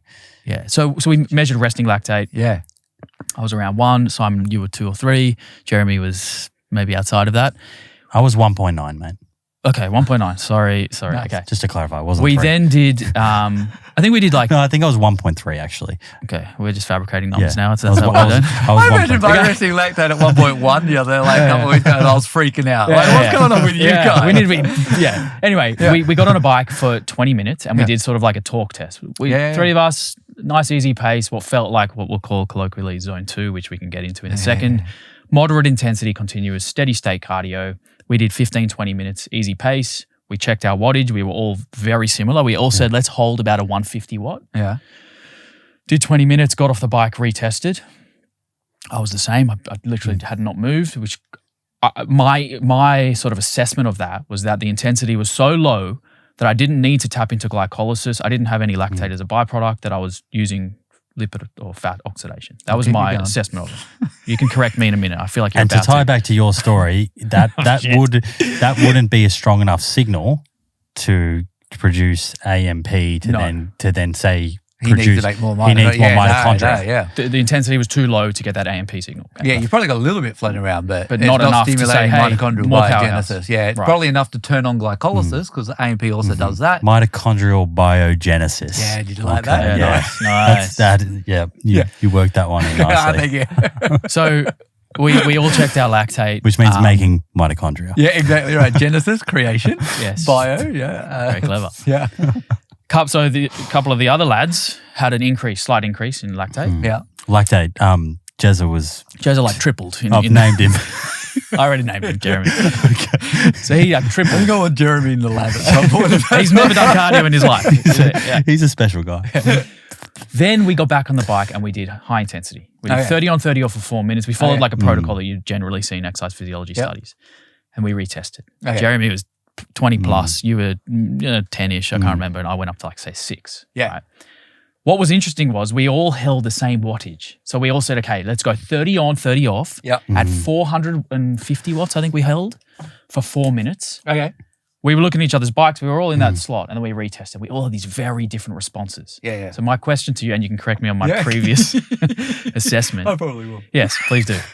Is that an indicator of mitochondrial efficiency? Is that an indicator of fitness level? What is it about the 3 individuals in our little study that we made at the gym that resulted in such differences in lactate levels at the same lactate as a molecule. Okay. It's fascinating. So it wasn't, I don't need to refund the lactate tester. God, no, hold on to it. Hold on to it. And in actual fact, so I just have a new PhD student who started this month, and their first project is going to be bringing in a bunch of people in the lab specifically to measure their metabolic flexibility during exercise and their lactate threshold. Cool. Because there's this theory out there that the point at which you have lactate threshold is also the point at which you switch off fat burning during exercise. Because lactate specifically inhibits lipolysis. Right. And so we're going to test that. Yeah. Right. And that right there is the premise of Zone 2 Of Zone training. 2. Yeah. This is exactly why we a lot of endurance athletes are like obsessed about Zone 2. Yeah. Because they feel like if you're training at intensity that they call Zone 2, which is roughly, let's just say 65 to 75% of your max heart rate or heart rate reserve, you are maximizing fat oxidation. Yeah. You're improving your mitochondrial health. Yeah. And that you're at your sort of maximal aerobic function. Yeah. And they would test that by measuring at what point do they go over 2 millimoles per liter of lactate, and they use that as an indicator of, okay, that's the lactate threshold. I should sit just below that to improve the ability to oxidize fats. Yeah. That's the theory. So as far as I can tell you, I think there's like 4 papers that have looked at it. And so the hard science on it just isn't there. The theory is really neat, right? And in actual fact, I wrote one of the papers that put out a potential mechanism for why lactate would inhibit fat oxidation. But the problem is we haven't had funding since to follow it up. So there's a particular protein receptor that we think, we know in fat cells exists and is sensitive to lactate. And it's the way in which you turn off fat breakdown during eating, because fat cells make lactate and it binds to this protein, which then turns off fat breakdown. So during eating, you're just storing all your fat. Now, what nobody has been able to show yet is whether or not that protein exists in skeletal muscle. Now, if it does, then you've got the theory for that mechanism to work. So that's what we're hopefully. What doesn't quite make sense to me though is that at that Zone 2 intensity, right? Because often when people are talking about Zone 2, mitochondrial density comes up, but it doesn't sound like that would be of AMP. high enough intensity to get the AMP signal to lead to this biogenesis, mitochondrial biogenesis. But you might not need to. So getting to that point, you'll have made all the mitochondria that you want. And then you just get them working more efficiently. So it might be that they have the potential to make more mitochondria, but they're just not. And they've got enough for what they think is meeting their metabolic demand and need, right? But so you can kind of hit this from 2 angles then. So you can actually, from a training protocol point of view, you can have the high intensity stuff to increase the mitochondrial density, but then this lower intensity exercise to keep the machine, the gears primed. moving. Yeah. Yeah. So I'll tell you what. So part of my problem with this, that whole context, before we get to your lactate measures, is when we look at maximal fat oxidation rates. So they can range anywhere between 0.2 grams per minute up to about 1.5 grams per minute in an individual. And the thing that really drives that is habitual diet. Right? Now, if you have even just a moderate level of carb in your diet, 150 to 200 grams a day, then your range now is between 0.2 grams and 0.5 grams, maybe 0.6 grams if you're lucky, right? And then that's only in tests in which you've done the exercise fasted. The minute you've eaten anything within an hour of that exercise program, your maximum fat oxidation, it doesn't matter what your intensity is, it's not cracking above 0.3 grams per minute. Right. So that food intake is another signal for which machines we're using and what fuels we're going to Definitely. use. So like if you're on a high carb diet and you do all your cardio in a fed state after you've had a carby breakfast. Yeah. You're burning carb. You're a carb burner. Yeah. Right. Yeah. So that's why the low carb movement, I mean, as you know, I was like 7 to 8 years. I was a paleo caveman. I was obsessed with the low carb movement. You're a keto hater. I'm not a hater. We'll get into this. Rooney saw on the record. I'm not post. A keto hater. But you're right. People talk about improving the fat burning sort of metabolic machinery through a high fat diet. Yeah. Okay. Yeah. Is there any legitimacy to that as a sort of claim? Can you ask me that question again in like 2 minutes? Because I want to get back to Drew's Let him punish me. Question. Okay. So the first thing we got to see there is like we don't just produce lactate, right? Yeah. Lactate has for years been earmarked as this metabolic dead end byproduct that's bad. Right. But lactate could actually be a very essential and vital fuel for development and just for health in a sense, right? And it might be more an indicator of ill health than anything else. Yeah. So when you train, your blood lactate level, the fact that it didn't change, it might not necessarily be that you didn't make any more, but that you had all the processes in place for soaking it up. Gotcha. So we use it in the liver for the core cycle to make more glucose. We can also use it in other muscles as a fuel source, as an alternate fuel source than carbs. Right. So looking just at the blood lactate level at those periodic doesn't tell you where the rest of it went or how you... So Jezza could be quite healthy and fit then, despite the high lactate? He might just be lacking. Probably not. No. High lactate is not good. Yeah. I'd say Jezza probably doesn't have the capacity in his type 1 muscle fibers to shuttle it back in and actually... Oh, so what you're saying is someone can use glycolysis a lot but have a good capacity to utilize the lactate. Yeah. Then when you test their lactate level, it's low. still low, yeah. but they are using a lot of carbohydrate. Yeah, definitely. And if they've got a lot of mitochondria around, they're going to be using that lactate. Mm-hmm. Yeah. Oh, interesting. So someone who's got a high lactate is either producing heaps of it because they're entirely reliant on carbohydrate, but also then their mitochondria are not able to use it. Right. So lactate system. is often, as you say, it's sort of branded as a toxic byproduct. Yeah. Is lactate what is responsible for that feeling of intense sort of fatigue, muscle fatigue when you This train is the at high lactic acid intensity? versus lactate. See, I'm in the camp that the lactate itself is not the problem. Right. Yeah. It's how we connect. It's because we're looking at a net effect, right? When you prick your finger, we've just done our 4 minutes on the bike sprinting. We go finger prick, lactate test. Here's your number, millimoles. That doesn't tell us what we did with any other lactate throughout that process. Yeah. Did we shuttle it? Did we use it in type 1 fibers? Yep. It's just saying this is what is in the blood so right you now. actually may have relatively produced the same amount of lactate as Jeremy and myself. Your reading was lower because you were better at sort of recycling or utilizing that lactate. Yep. And in isolated muscle fiber study, so completely irrelevant to a living system, right? Let's take a muscle fiber out, skin it, and see how much power it can generate and then bathe it in lactate. It can generate more power with lactate around, right? So I'm happy and open to, though, that at the same time as we're producing lactate, we see a fundamental shift in pH to make the system more acidic, but the protons causing the acidosis is coming from contraction, not glycolysis. Yeah. And that can stimulate type 3 and 4 nerve afferences to make you feel a little bit blur. Yeah. And so that impact could be there. But the lactate molecule itself, I don't believe it's similar to blaming sugar. And looking at blood sugar. So two people you could consume the same amount of carbohydrates, but one person has a better capacity to get those into the cell. They're more insulin sensitive. Right? Yeah, I mean, let's go back a step. Similar in terms of us shooting blaming the molecule when in fact it could be other. It could be your ability to utilize lactate, or in the case of sugar, your ability to get it into the uptake, cell. Yeah, because we're looking at net effect. Right. But I think with the lactate story, the reason we're even talking about this is because it's been popularized of late, especially in the endurance community. I mean, it's been around for a long time, but like Zone 2, it's a moderate intensity. It's not high enough to be using glycolysis and having lactate as a byproduct, which can interfere with performance. It's low enough that we can oxidize fat in the mitochondria and we can generate mitochondrial health, if you want to say that.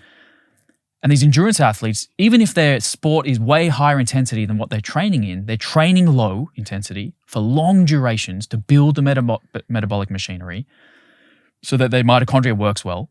Then when they go to perform at their sport, whatever it is, let's say it's at higher intensities, the lactate that they're building up in that event, they're able to shuttle it back into type 1 fibers and actually utilize it and keep it the total amount lower so they have less systemic fatigue. That's this premise. Yeah. How does that sound? So the way it could work is, so the key there was they're at zone 2 for a long period of time. Yes. Right. And so when we have a look at fuel utilization where we fix intensity, but you just go for a long period of time, then there is a general lowering and shift in your RER where we see more fats getting burned. Mm-hmm. Right. Now, that would infer then that there's this other period of time or process taking place in my muscle where is it more economical or efficient mitochondria and we just weren't burning fats as efficiently here? Is there a specific inhibition effect where, well, since we're getting lots of acetyl-CoA from fatty acids, we don't need it from pyruvate anymore, so we just start shutting that down.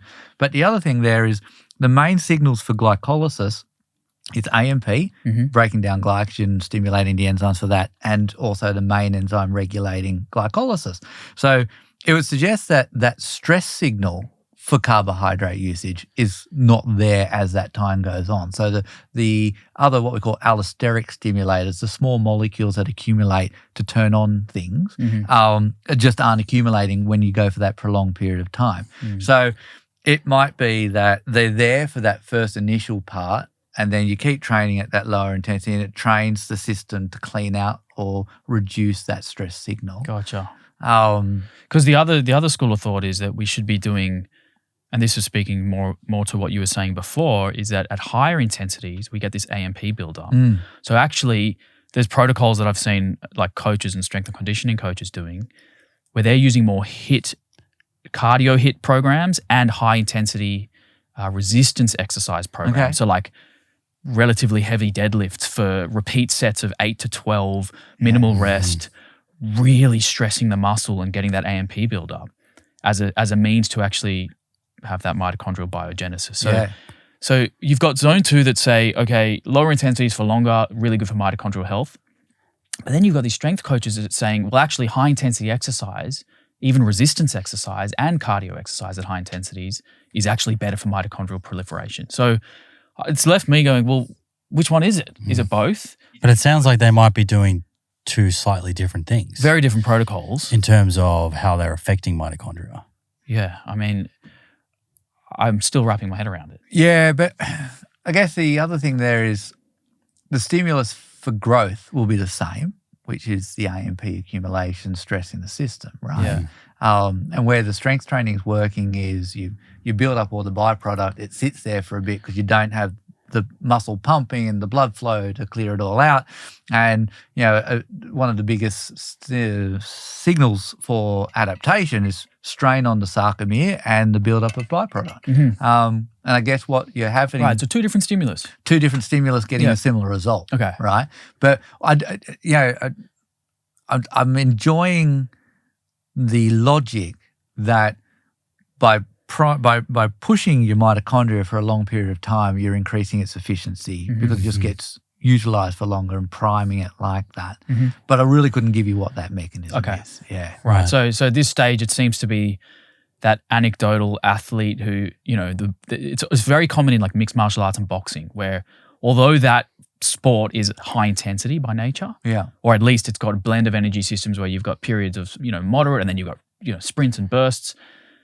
The way that they train, interestingly, the guys that gas out the least, who have the best sort of gas tank, so to speak, they do the longest sort of zone 2 style, moderate intensity, steady state cardio. Those are the guys that build that aerobic base. So there's also something to be said for understanding and learning how you perform in a fatigued state, right? And so we're crossing over more now into, say, central governor models of fatigue versus peripheral fatigue. Yeah. But if you only ever train feeling fresh to feeling tired and then stop, when you get to competition, it can be very different when you got to pull out your best game when you're fatigued. Yeah. And so you can't rule out, I guess, what the impact as well of doing a very long zone 2 just gets you far more accustomed to the mental aptitude you need to get through a fatigue state. Sure. So I'd have to find you a study in which they've corrected for that, because we know that the people who can maintain their skill set in the 75th to 80th minute of a game are going to be your power play winners in your team, right? Because everybody can get their fatigue, but who can still maintain their skill set and the delivery of it in that same fatigue system? And if you only ever train in a good state, and you don't ever get yourself accustomed to how do I perform in an exhausted state, then you're never really going to know how you get tested, I guess. Anyway. So if we were to kind of bring this back to maybe one of the average listener. And I'm sure there's a wide variety of listeners, but let's just say it's someone who's not necessarily a professional athlete, but they are interested in their health and well-being, and they're listening to this and they're thinking, well, I would like to know what the sort of best practice protocols are that maybe an elite athlete would follow, and perhaps they'll do their best to kind of implement some of those across the week. And they're definitely interested in their long-term health, right? So again, if we're thinking about mitochondria, someone's week could, maybe it's a 2-week period or whatever. What does that look like in terms of the type of training that you would like to see in a program?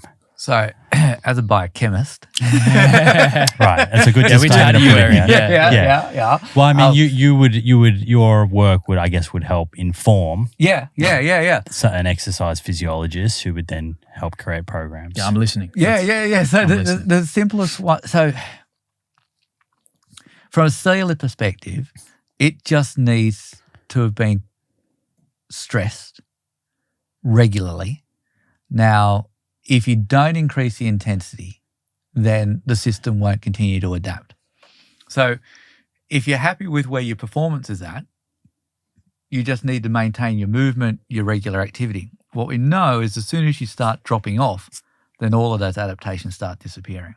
So to think that you can do a certain amount of work, get to a certain threshold, and then stop and maintain it, that's just folly, right? So your body just says basically, look, that stimulus is now gone. We don't need this number of mitochondria. Let's downscale. That's right.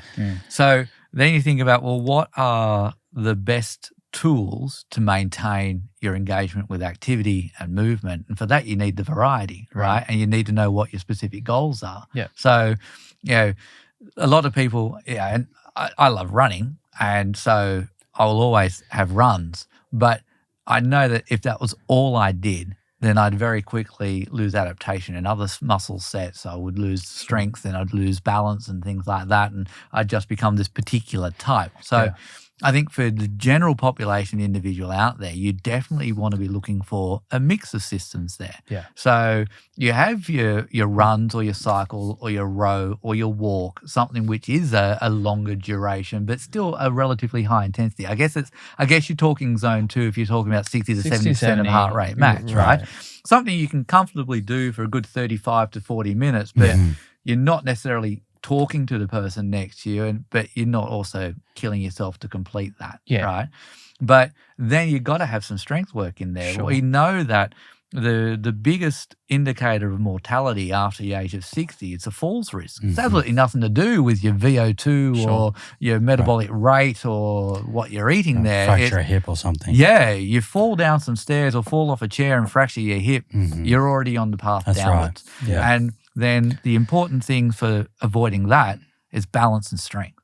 Which means for anybody who's coming in after their mid-20s onwards, you need to make sure that there is some form of strength work that's in there. And when we look at the concurrent training data, right, people who are doing aerobic or endurance work and strength training, mixing the two together, there is an interaction, right? Interference effect. Yeah, there is an interference. Like the strength gains you'll get from just doing strength won't be as great if you've got some endurance work in there, but it doesn't negate it. No, I talk about this all the time.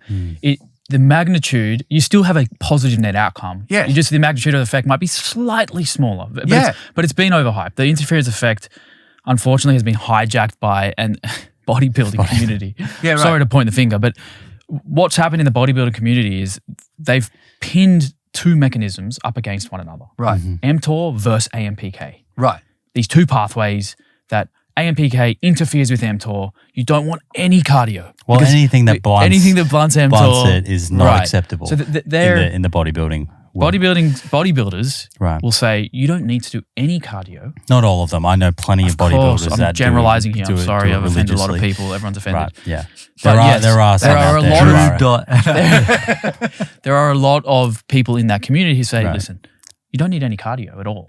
All you need to do is do resistance training. You're going to build a lot of muscle. There's no need for the cardio. In fact, if you do cardio, you get this AMPK buildup, which silences mTOR. They're always up together, but it's not like one's up, one's down. It's not a seesaw. Yeah. Well, this is a good question for a biochemist though. From the health of their mitochondria, can they get away with just doing resistance training? Well, but with resistance training, you tend to get shift a concurrent. Well, you shift away from your type 1 slow oxidative muscle fibers, right? Yeah. Which means if you're generally training at say a 6 to 12, 15 rep range. Yeah. So if you're shifting a body type to your type 2B fibers, they got very few mitochondria in them, very poor.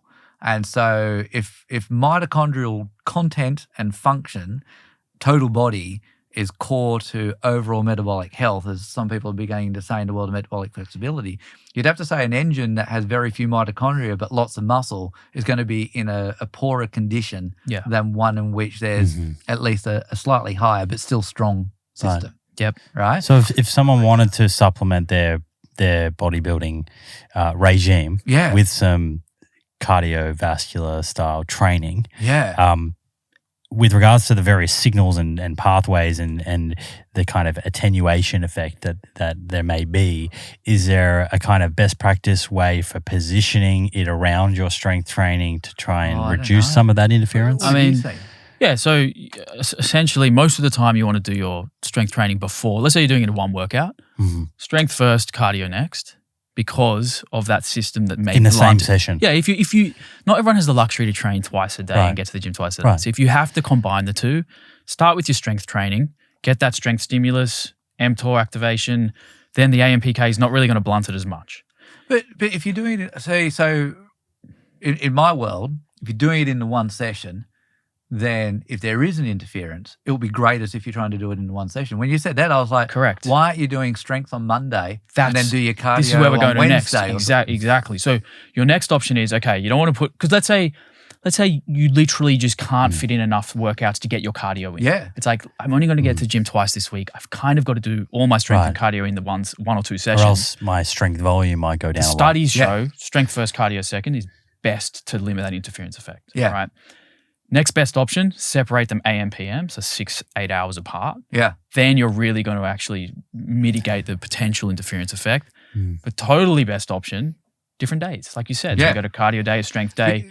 Because the adaptation occurs in recovery, not in your gym session. That's it. So you cause the stimulus, allow your window of recovery, then any interference should be slighter. Absolutely. Right? Because if you're just doing it all in the 1 hour session, I'd be saying, well, your muscle cell doesn't know, did this AMP come from the strength half hour or the running half hour? Yeah. You know, and the AMP is not different; it's the same, right? Yeah. So AMP is what causes the attenuation of the strength or hypertrophy adaptation. Yeah, so I think that AMP right? kinase is one of the inhibitors of mTOR. Right. So in that case, it would make, if you were worried about the attenuation, it would make more sense to be doing lower intensity cardio rather than high intensity, which would produce more AMP. So I was gonna put that on the table because the other thing which does Great line up point. with a lot of bodybuilders. If you speak to them, the ones Correct. that do cardio, Long walks. they're not sprinting. No. No. But most of them will go and do a 60-minute slow That's right. to moderate this intensity is what I was cardio. going to say. Like, so you said, oh, what if you don't have time to get to the gym more than twice a week? You don't need a gym to do cardio. You don't. Right? So that is where, and I'll get really public health physical activity here on it, where like you're just incorporating that into your Into your leisure time life. physical activity behaviors. Yes. Right? So it's a long, slow walk. Right. Or if I'm going to go to the supermarket that's, I don't know, a K from home, Yeah. I'll fast pace that. Yes. Right? Try and get up to zone 2. Yeah. Yeah. A brisk walk or Yeah. yeah. And depending upon what I'm doing around the house or what I'm doing in every day. So if I'm the person now that's taking the stairs versus the elevator, if I'm the person who's brisk walking to this activity as opposed to slow walking, you're going to have that stress system in there. Yeah. Right? Yeah. Walking pace, from memory, I don't really get into that world of reading, but walking pace seems to be Preferred walking associated. speed. Yeah, it Preferred seems to be walking speed, yeah. associated with some kind of cardiovascular disease Correct. risk. And that was the other thing. The other important thing about cardio Yeah. is, as the name would suggest, it's nothing to do with your skeletal muscle. It's not your quad, your calf, your anterior tibialis. It's your heart muscle that's Right. important. So if you're living a life devoid of cardio, Yeah. sure, your muscles might have the strength gains that you want or the look that you want, but what about your central system, Yes. right? So the benefits of exercise go far beyond the skeletal muscle. Absolutely. Right? And cardio is the one that gives you the mental health benefits of an exercise, feel good, endorphin kind of effect. It also impacts the cardiovascular adaptations that you get for a positive effect. And it impacts other systems just other than skeletal muscle. Okay. So if we zoom out for a second Yeah. and we look at We haven't come back to Simon's keto question. we're going to get But there. yeah. We're going to absolutely get there. There's a lot of keto. to go We're definitely, I know that you love low carb diets, so we're going to leave We're gonna get there. Just we're as gonna much leave as some Drew space. I hates love them. low carb, mate. I love them as much as you hate them. How Come about on. that? We're gonna bury this. Okay. We might actually find it difficult to go out for dinner together. No, we'll find somewhere. We'll find Okay. somewhere that has Let's some, zoom out. some Let's butter zoom you out. can put in a coffee. So we've got an exercise toolkit, okay? We've got an exercise toolkit. Stay on track, fellas. Okay. Here's our toolkit, right? Do you think it makes sense to try to exercise in particular energy systems, so target systems, right? In other words, let's have a workout that's very glycolytic, high intensity interval training, everything you got, 30 on, 30 off for 4 minutes, repeat that 4 times. And then we have another workout that's moderate intensity, steady state, focused more on mitochondria machinery. And then we have another workout that's perhaps a blend like resistance training, strength training, body weight training. When you look at our body as energy systems, you can see how we can actually train really different workouts will target different systems, right? Depending on our sport or depending on what our objective is on that day, right? Then you sort of look at, not to point the finger again, but like F45, right? Okay. Which for me is a blend, right? It's Never been to one. I haven't done it either. Okay. But for me, it seems like it's not zone 2. Okay. It's higher intensity than zone 2. Sounds like it would generate a lot of AMP. It does sound like, it sounds like you're not always in zone 5. You're not sort of like high intensity the whole time, but you're sort of that zone 3, 4, right in between, or maybe you're touching zone 5 and then you're coming down in recovery to zone 2. Do you think that sounds like a form of exercise that would tap into all of your energy systems in one workout? Or are we better off to actually have prescribed days where we're going, okay, today the objective is zone 2 day or a zone 2 workout. Let's hit the mitochondria efficiency today.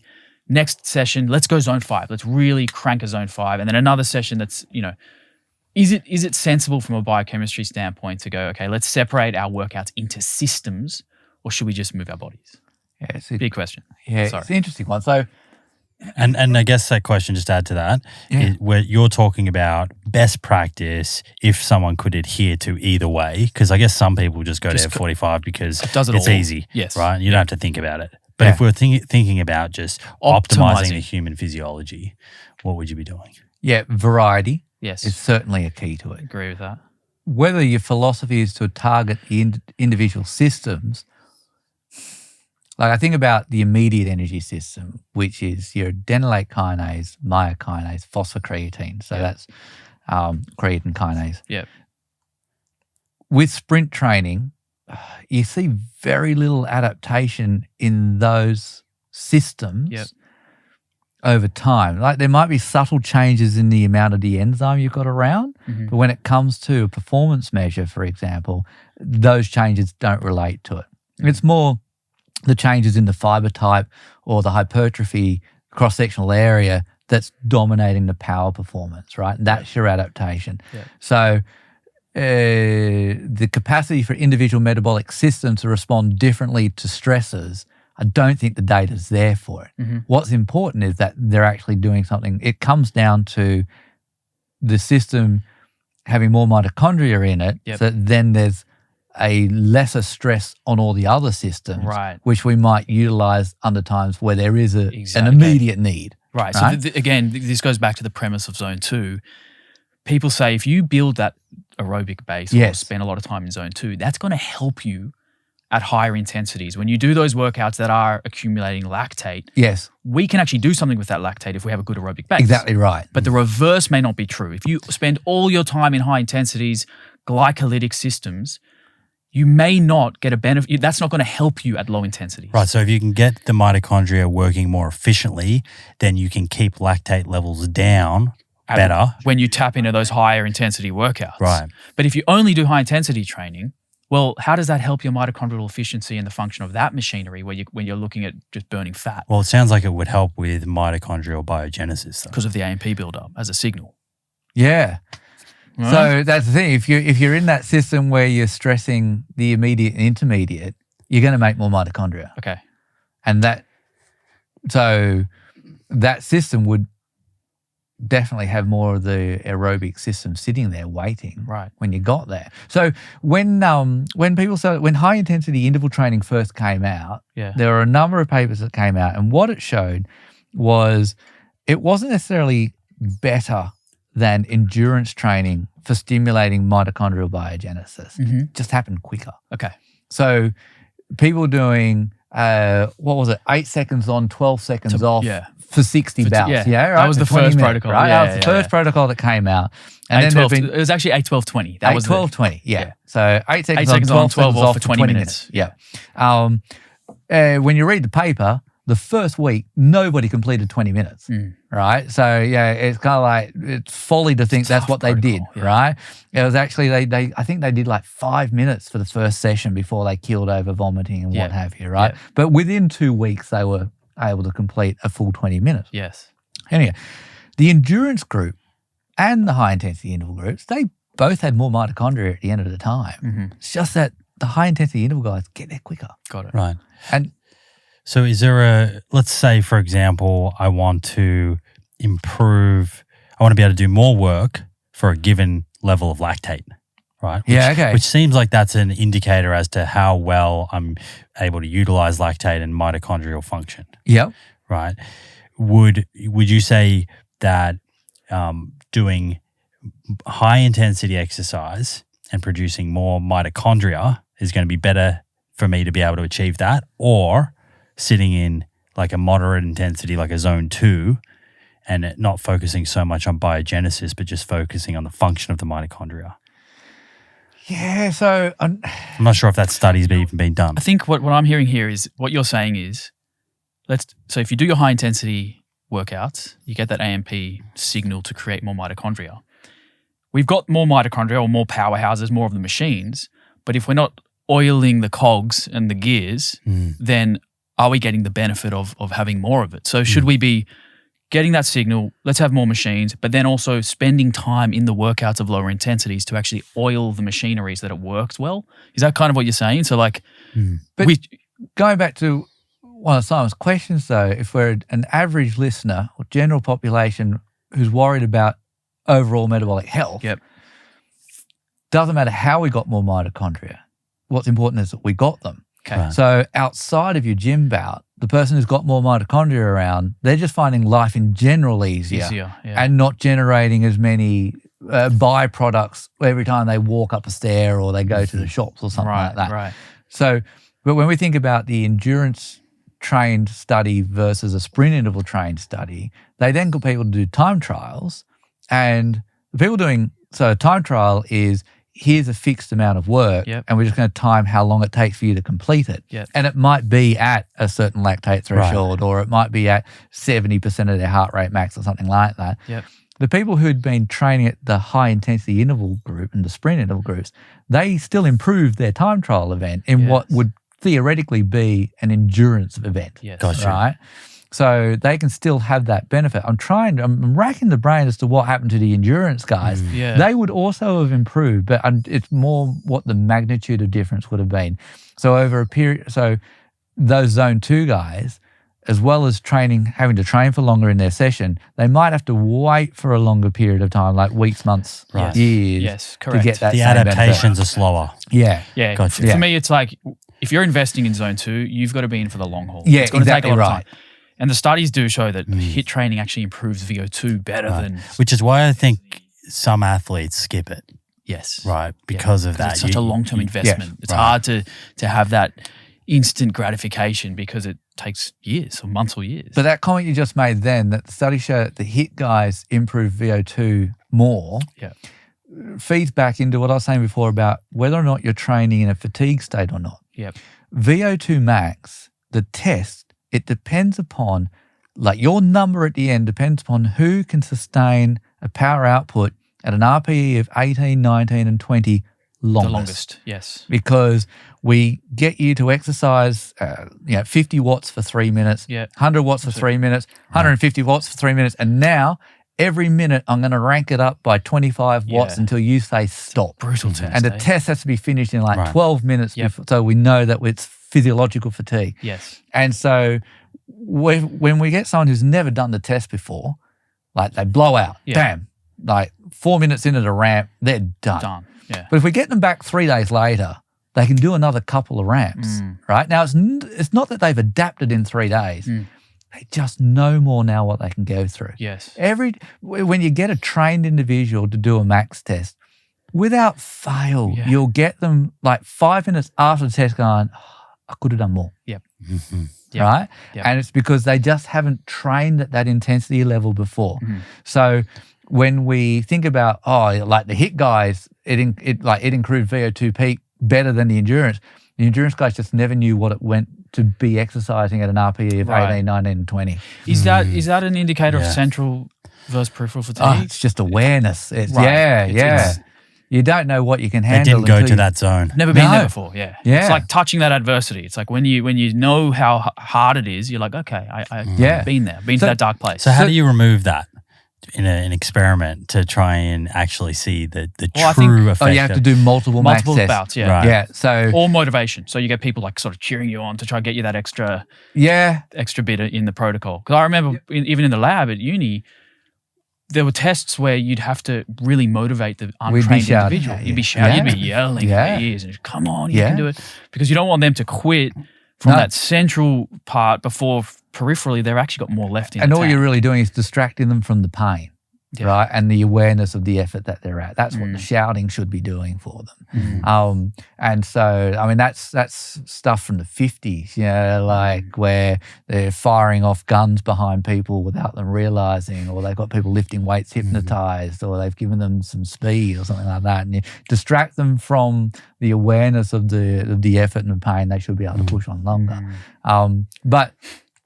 So from a research perspective, to get a proper estimate of somebody's VO2 max, you have to do multiple tests. You can't just do a one-off value. Should we talk about the keto diet? We're without a producer today, but maybe Kieran could step in. He's taking over. Like he needs another job. He's got like 7 hats he's wearing. Okay. That's right. We're doing this. We're getting into keto. Yeah, sure. Okay, so let's set the scene. So Rooney says I'm a keto hater. because of the things I've written about. I feel like there's a little bit of tension over this side. Let's tell that story. This is a great story. Okay, so you don't mind me disclosing. So Rooney goes to see my dad as a... Which I'll be doing too. Yeah, you will too. So I probably will. That'll make two of us. Yeah, nice. He does good work. Yeah, he's good at his job. Isn't there something where he's not allowed to treat family? Yeah, so I wanted to get laser done, but he won't. I don't know if it's like an ethics thing and legally he can't, or whether or not he's chosen not to. But yeah, treating like doing laser on a family member is something that he doesn't want to do. So he's going to send me to a colleague of his. So I'll be in someone else's good hands. But yeah, so Rooney went to see my dad for an eye operation. And firstly, he told me that he said, Rooney, like he gave like the same.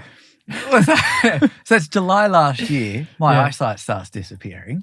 Gets to October, I can hardly read a thing, which for an academic's not a good idea. No. And I've grown one cataract in an eye. Just one eye's decided to inflame itself and grow this cataract in the space of 4 months.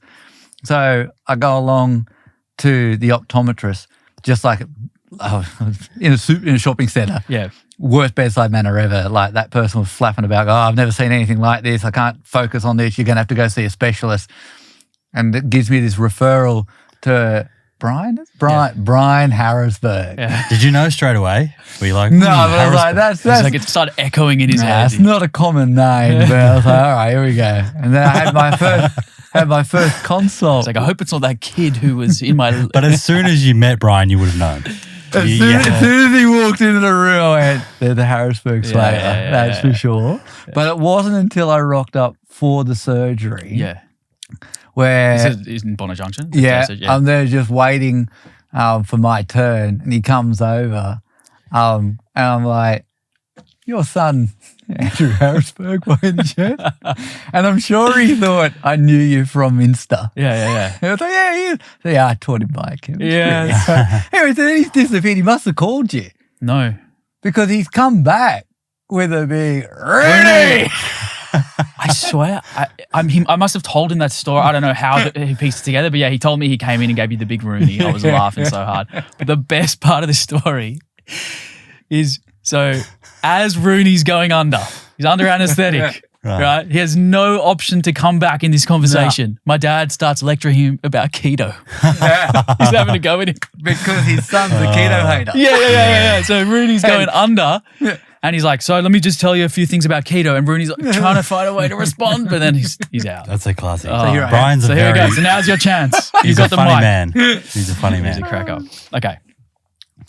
So the whole keto hater thing, where did this come from? So I did the keto diet. I've spoken about this on the podcast so much, but for people who may have not heard this episode that I did with Simon or a few of them, I was low carb for 7 years as a type 1 diabetic and had fantastic results, like really, really nice, stable blood glucose control, pretty good insulin sensitivity. For the most part, all of my biomarkers were right where I wanted them to be. I took it to the extreme. I went keto for about 4 months. The first 2 months, even better results, like flatlined blood glucose, very low insulin levels, exogenous insulin as in my requirements were very low. And then I ran into a proper hurdle where my hepatic glucose output overnight, my fasting glucose in the morning was just on its way up, day after day, week after week, month after month. So I increased my basal, and I kept increasing my basal, trying to cover that liver output. It was like it wasn't working. My basal dose was just not doing the trick. So I had this high fasting blood glucose for months. And then So when I try to educate people around sort of the insulin carbohydrate relationship, we talk either insulin carb ratio when you're eating. So 1 unit of insulin will metabolize X amount of carbohydrate. The other thing we talk about is insulin correction factor. So when your blood glucose is whatever the number is, how many millimoles will 1 unit of insulin drop your blood glucose? So for me, both of those numbers started to increase. So I needed more insulin for a given amount of carbohydrate, even if it was very, very small. And my insulin correction factor kept climbing. So if I found that I was high in the morning from this overnight fast where my liver had put glucose out, what used to get me back into the normal range, I now needed 2-fold, 3-fold, 4-fold. And this just kept going on for weeks. And I was I was actually such a keto lover at the time that I couldn't let go. And I was like, no, this is fine. It's just a phase. It'll go away. And it didn't for 2 months. So I dealt with it for 2 months. My conclusion, as you've probably read in my writing, was that I'd lost glucose tolerance. I'd lost metabolic flexibility, a term that we've spoken about today many times. And that to get it back, I had to do something to my diet because that was the factor that had changed. I was still training the same. Everything else was the same, right? So yes, I've written that the keto diet was detrimental to my health and that it was terrible for my diabetes management, but I'm not anti it. I'm just saying long-term, I think that long-term, and this is, I've received hundreds of messages from people in the same position as me who are living with type 1 diabetes, did keto long-term, ran into the same hurdles. So for me, cyclic, maybe fine. Yeah. But long-term, months and months and months, that's what I have a problem with in this particular situation. So that's where the keto hater thing came from, right? It's that long-term, it didn't work for me. I've seen it not work for many other people. And I think that you do run into some problems. Yeah. Yeah. No, you're not actually going to get an argument from me. Oh, damn it. No, because I did keto back 2013, 2012, 2013, 2014. I was very much into it myself. Yeah. Card carrying keto fanatic. Yeah. I think I've had my license rebuked since because I don't advocate as much. But the long-term data isn't there, right? So we know historically the platform on which the keto diet was built is all on a lot of the tribal data or paleo diet worlds and what have you. Yeah. Certain cultures that could live off very low carbohydrate worlds. And so people would argue that, well, there's long-term history that it works for those long-term cultures. However, I firmly sit in the world as well where it's a cyclical thing that you can get into. Yeah. Which is more likely if ancestrally you would think that there would have been periods of famine. Yes. Which is kind of similar to a ketogenic sort of state, right? And that would have been more of a cyclical nature. Yeah, or if tribes are nomadic and not necessarily their settled. food source will change. That's right. And so, where they are or seasonally or Yes, and so if we're getting our food history either from scrap heaps that we find in settled campsites or from journals or logs of observers, well, much like we pick on modern day nutrition for only doing one 24-hour food recall at one point in time, we could potentially just be looking at one particular point in time and that's what they ate. Yeah. But again, you go from the lived experience. The research studies that have prospectively put people on the keto diets, they're not long-term studies. So we don't know what that long-term keto adaptation well could do to you. The data where people have done studies for a few days, up to a few weeks, up to a few months, with biopsy data shows that the machinery to burn carbs reduces. Yep. So you stop making the enzymes that break down pyruvate and you have lower glucose transporters and what have you. And that would add some credence to your own N=1 experience of lost metabolic flexibility. Yeah. Because the metabolic flexibility definition is the ability to shift between fuels in response to an environmental stress. Yeah. And what you could see there and what we see in certain populations, if you go very low carb and then you give them carb, they would look like they're insulin resistant because they don't have the machinery around to metabolize it. Yep. And so anyone who's had an oral glucose tolerance test would see, I think still the modern day instruction is to make sure you eat 400 grams of carb a day for 2 days before the test. That came about mostly because in the 60s, I think it was, or 70s, the data show people were observing in clinics, particularly this guy Joseph Kraft was showing if you had people who ate habitually a low carb diet, they had this worse appearing glucose tolerance test. But if you got them to retest after a couple of days of eating carbs, they looked normal. So it was diet induced rather than pathological. Exactly right. Yeah. And that Yeah. is because a lot of the carbohydrate burning proteins, particularly the ones in the liver, are what we call inducible. So if you don't use them, they're not there. And then if you eat them, they are there. But it might take 24 to 48 hours for the DNA to make the new protein and then be functional. Gotcha. So, and we see that in rodent studies where they feed them on ketogenic diets. The animals look like they're diabetic if you do a glucose tolerance test. Right. Retest them a few days later and they Yeah, can and metabolize it properly. So that's more thinking about, I guess, the ketogenic diet in the context of managing diabetes and thinking about blood glucose control. But a lot of the claims online that I see related to the ketogenic diet are that somehow it's better for mitochondrial health. So is there any sort of evidence of that? Is there a case to be made, let's say, for example, adopting a ketogenic diet in whatever flavor you desire? There are a lot of different foods that could sort of be within a ketogenic diet. But is there a case to be made for doing it in a cyclical nature for some benefit with regards to the mitochondria? So it depends upon what their indicator of metabolic health is, right? If we're talking about the capacity, so the definition of metabolic flexibility we were talking about before was a metabolically flexible individual after an overnight fast will have a low RER, showing that they can burn fat, and then they can respond to whatever stress you're doing. If you're exercising, you continue to burn fats. An individual who's on the ketogenic diet become rapid fat burn. It's like their maximal fat oxidation can be 3-4 times what you'd see in a person who eats carbs. And just to be clear, that's the fat in the diet. Yes. Right. Yeah. And so you look at that and you go, wow, they must have wonderfully functioning mitochondria to be able to do that, because you can only burn fat in a mitochondria. Yeah. Mm-hmm. Okay. Right? And so you'd be sitting there going, all right, cool, we've got that kind of data to suggest that they're doing well. But the other thing to note with something like a ketogenic diet is it's very hard to eat a ketogenic diet that's full of ultra-processed foods. Now, we get general population are getting, I think it was 40% of our energy from discretionary foods, which are ultra-processed products.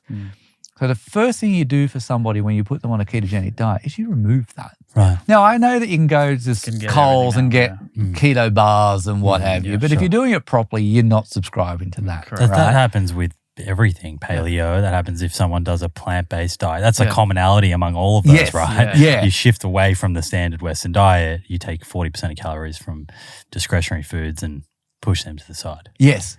Yeah. And so when you start looking at people eating whole food patterns, then sure, there is definite indicators in that meal plan that would be positive for mitochondrial health, because there's all of a sudden you're taking someone who wasn't eating any vegetables and all of a sudden they're eating vegetables. Sure, they're all only above ground and they're only certain types, but at least they're eating some that they never did before. Yeah. And that brings along a whole heap of micronutrients and the like.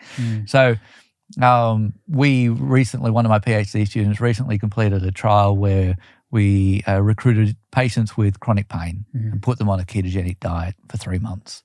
But what we did was for the first 3 weeks, we didn't go keto, we just went whole food. And everybody got that run-in diet, and then we randomized to some stayed on it and some went keto. Okay. And at the end of the 3 months, we've got some distinct differences between the two groups on some of the measures of inflammation and body mass and what have you.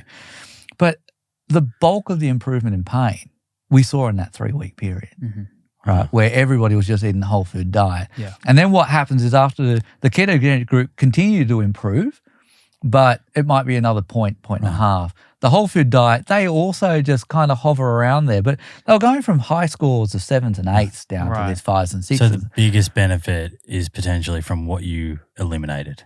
Yeah. So we've only done the one trial. It's 30 people. It's, as much as it's published, it's a pilot trial. But that's where I'd be sitting there going, well, the first thing that we would have to earmark is that 3-week period where we cleaned out some diet, we saw benefit right there. Right. And when we think about somebody going from what general population I'm typically eating, to a low carb ketogenic diet, not only are you restricting carbs, but you're also cleaning out the diet. Sure. Right? Yeah. So we've got to look at it from what we're eliminating and what we're adding back in. Yeah. Two very important things. Yeah. And so that's going to be a benefit. Yeah. Then also, as you touched on, Simon, in that keto world, you're kind of fasting or famining because it's carb restriction that's in there. And in that world, fasting has particular components that stimulate mitochondrial synthesis. Right. And so you would argue that there are probably elements in there that are also having that potential. Has anyone looked at that? Looked at someone adopting a ketogenic diet over a certain period of time and looked at mitochondrial density? That's what I'm trying to think. I'm racking my brain to think of a study I had, and I can't think that there is one. We'll put a pin in that one for round 2. I suspect we'll be back for round 2. Yeah. No, but it's so I guess my position on that is that I don't think that living in ketosis, in a state of ketosis long term, forget about what the evidence shows. It doesn't feel like a healthy way to live if from my experience, I saw these biomarkers changing. Like imagine if at the 2-month mark, which I imagine a lot of the studies are say 4 to 6 weeks. If I was one of those subjects, I would have come out of that study waving the keto flag, being like, guys, it's the way to go. Like it was unbelievable. My blood sugar was the lowest it's ever been all the time. My insulin requirements are like, it's when you push it beyond that sort of 8-week mark, in my experience anyway, is where I ran into the hurdle. So it's just like, I don't mind going in and out of it. It might be a great tool. I think there's a lot of people with type 1 diabetes who do it fairly long term and have great results. Yeah. I'm just saying be cautious about how long you're in it for. And if you start to see that your blood glucose is increasing in the mornings and you're needing more insulin, perhaps it's time to have a look at other options and maybe cycle out of it for a bit and then come back in. But as long as you've got that healthy framework of whole food based, minimal processed foods, if any at all, you're probably going to get the most bang for your buck out of that. And when you say cycle out of it, it's not cycling out of it back to a junk food diet. Correct. Right? It's cycling out of it going, well, maybe now I can increase, or maybe I can include rice and potato. Right. Or some other starchy carb vegetable source that's in there, where you're kind of like, well, it's still bringing with it micronutrients. Yeah. It's not, I'm going to go start eating ultra processed bread. Absolutely. Pop-Tart. Yeah, right? Yeah. So if you're sitting in that world going, I'm going to cycle in and out of it and have periods of time where I'm very low carb versus moderate carb, but those carbs are still coming from a healthy food source, then you can't, it'd be really hard to say that's negative. Yeah. I agree with that. Yeah. So we're on the same page. Kind of. I just don't post on Insta about how crap it is. It was one time. No. But the thing is, we're kind of in a unique situation at the moment where we have a lot of people in the community who are self-prescribing themselves a keto diet and maybe doing it long term. Yeah. So they might be sitting there going, no, that's rubbish. It works for me. Right. And so there's the people who we kind of need coming into labs and doing studies because the cost of being able to, or you'd never get a grant from NHMRC or ARC or somebody to go, I'm going to find 100 people to put on a keto diet for 5 years to have a look at what happens. And the adherence won't be great either. No. That's right. So what we would more likely be looking for are people who are free-living humans in today's modern Put their environment. hand up and say, I can do this. I've been doing it already. Yes. It's working for me. Please study me. Yeah, exactly right. And so we did a study like that a few years ago. We had 120 people come through, some people who were self-identified as low carbers. We put them through some maximal fat oxidation tests and lactate threshold tests. We haven't been able to publish the data yet, but there is a subtle variance there. And when we look at it though, when we manipulate the data, and I say manipulate because you get data like that, you go, well, my hypothesis was people who are lower carb should be able to burn more fat than people who aren't. But then the question is, what's lower carb? Right. Is it relative percentage of energy or is it an absolute amount? Yep. Right? Is it grams per day or is it 15%? Yeah. And that's not always clearly articulated, right? Some people come out and go, it's 30 grams a day, that's it. And then they have this, which is 5% of your total energy intake. So we manipulate it by going, all right, what's the data look like if we do it? When we do it relative to energy percentage, it's very hard to find a metabolic advantage for the low carb. Gotcha. But when we analyze it by absolute amount, it's definitely there. Okay. Right? And so you kind of sit there and you go, oh, so maybe there is something about that threshold of around about 55, 70 grams of carb a day that seems to be having its impact. Interesting. The other term that comes up, and this might speak to the duration of these trials, is fat adapted. Yeah. Talk to me about that. So fat adapted is, I guess, what Drew was touching on, where you kind of lose the metabolic flexibility because you start reconditioning your machinery to run on fat, to burn fat. So kind of what we were saying earlier, you got this mitochondria that can get fuels from carbs, fats, proteins, ketones. When you go on the very low carbohydrate, certain parts of breaking down glucose through glycolysis and transporting it around the system, you just don't have those proteins around. And so you have mitochondria running off the 80% of your energy coming from fat and the ketones that you're producing, either endogenously from your fat stores or from the fat that you're eating. So you are effectively then very low RER. Your peripheral tissues are utilizing fat as the predominant fuel source throughout the system. Whereas normally at rest, you might be burning 50-50 fat and carb, you're now almost entirely burning fat. And so the fat adaptation, the literature is vague on how long it takes. Some individuals, it might be 5 days, some others it might be 3 weeks, all right? And it's this period of time in which your system is going through that grey area of transitioning. And when we think about the brain is typically running off glucose in a normal carb-eating individual. For a long time, the rhetoric was that it can only run off glucose, but we know now that it can actually shift down to a mix of 50-50 glucose ketones if you're on these low carbohydrate diets. That's your fat adaptation. Gotcha. Well. Yeah. That makes sense. Interesting. Yeah. So just to kind of put a full stop or an exclamation mark on this, on the claim that a ketogenic diet is better than other diets for mitochondrial health. Yeah. Is that a claim that you think is well substantiated, or it's not substantiated and needs more evidence, more studies? Definitely needs more evidence. From a theoretical perspective, you'd have to say it sits in line with paleo principles. Mediterranean diet principles would almost be there as well, because Mediterranean diet is a higher fattish. Right. It's still relatively low carb. It's like maybe low to 30%, of your energy is coming from it. But again, that comes down to that absolute world. Yeah.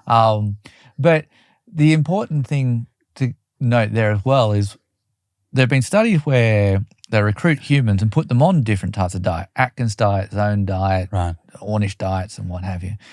And when you have a look at least body mass, if that's your primary outcome, there are responders and non-responders, and then there's a bunch of people who are in the middle. And I guess what Drew's touching on there as well is you can find it works for you for a period of time and then it doesn't.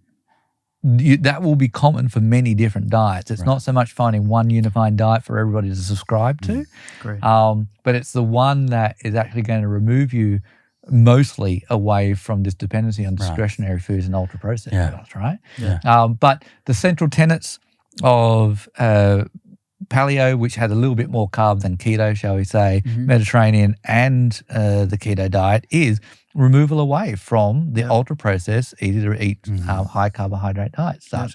So what in that realm, we would see a lot of the components of a diet that are promoting of mitochondrial health, as opposed to, and removing ones that we know are detrimental, the emulsifiers, the preservatives. Makes sense.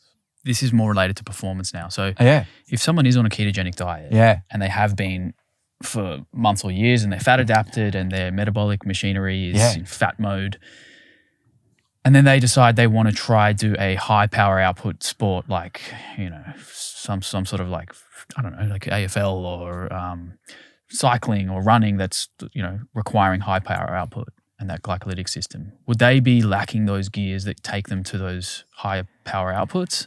That seems to be what some of the literature is saying, right? So what you've got there is an individual who's got a system trained to run off a fuel system, which is not what we'd typically use for that high bursting activity. Yeah. And so there might be that mismatch. Yeah. And some of the data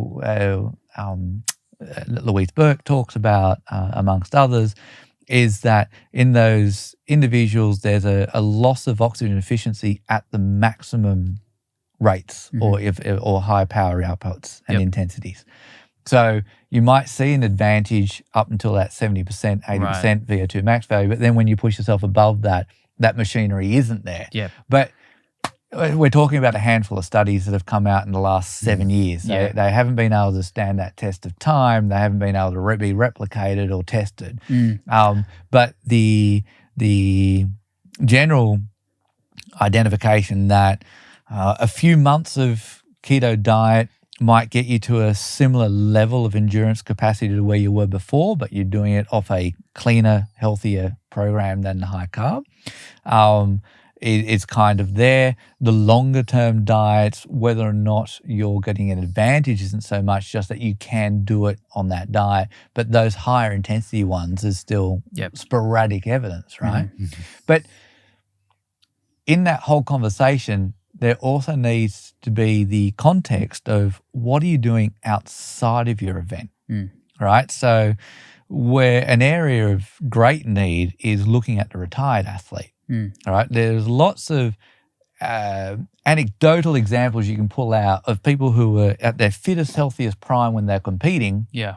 And then 10 years after retiring, there is a metabolic disorder there or a very deconditioned system. Yeah.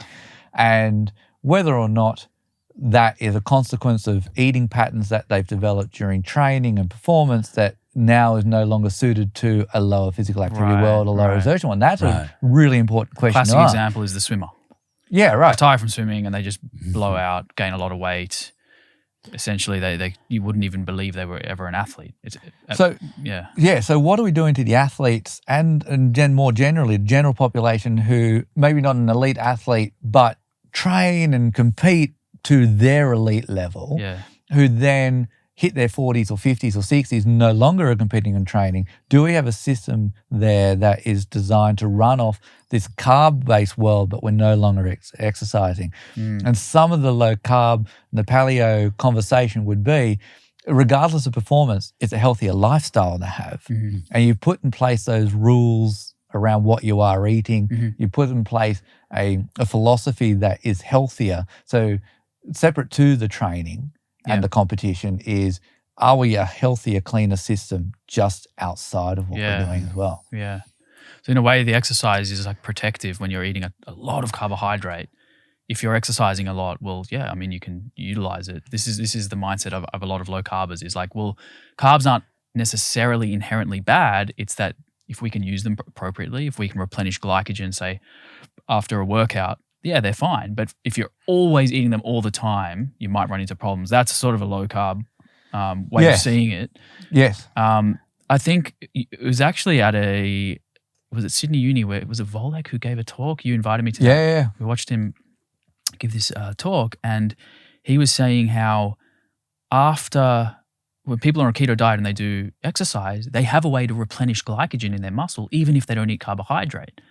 That mechanism, I cannot understand how that happens. I don't think he can either. Really? And so that sounds like a survival thing, right? To have glycogen there in case we really need it. Yeah, like if you were famining or you didn't have carbohydrate in your diet, but you still want to escape predation, you'd want to keep your glycogen stores up, right? Yeah, so that study had individuals in there who were self-reported keto for, I think, anywhere between 9 months and 3 years or 9 months and 2 years, right? That would be the longest recorded data that we've got. Before that, most of the studies are a few days, a few weeks, a few months.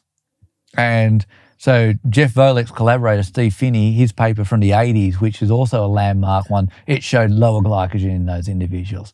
So Jeff's paper is pretty much, I think, still the only one out there that suggests long-term, low-carb ketogenic equivalent glycogen levels to a carb eater. Oh, is that the paper that we flicked back and forth on email? Oh, yeah. So I flicked you one, then you flicked me the Louise Burke one. Yeah. Yes. Great paper, the Louise Burke one. Like, if you want a comprehensive read, that's the one to read. We'll put that into the show notes. Because Jeff's one is just his one-off study, but Louise's one's a comprehensive review of all of the low-carb papers that are out there at the moment, right? Or up until 2021. Yeah.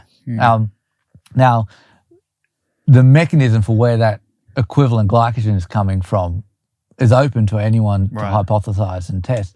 I mean, if we think about where glycogen getting laid down in recovery occurs. Well, if you're eating your carbs, like there's still some carb being eaten in those individuals. Sure. And if you're eating it at the end of that session when you're in a high recovery phase, well, there's no reason to suggest that glucose isn't just getting pummeled straight into it. Preferentially go in there. But you can supercompensate, like if you time it, Yeah, if we consider the earlier papers from the 80s and 90s, which showed that the enzyme that breaks down carbs in the mitochondria is less in an individual who's low carb, well, that would suggest if that's happening in these long-term low carbers, whatever carb they're eating, they're not burning. Yeah. It's getting stored, right? And so... And so maybe in that recovery eating period, it's just getting shuttled into storage. Okay. And then, these are all theories because that's just that one paper that we haven't yet tested up. Could the liver, through gluconeogenesis, distribute glucose out of the liver and then the muscles uptake it and store it as glycogen? Is that a possible... To store glycogen, you need to have that insulin stimulus as well, though. Okay. Right? So the main enzyme that is the final step of glycogen storage has to be turned on by insulin. Okay. And so...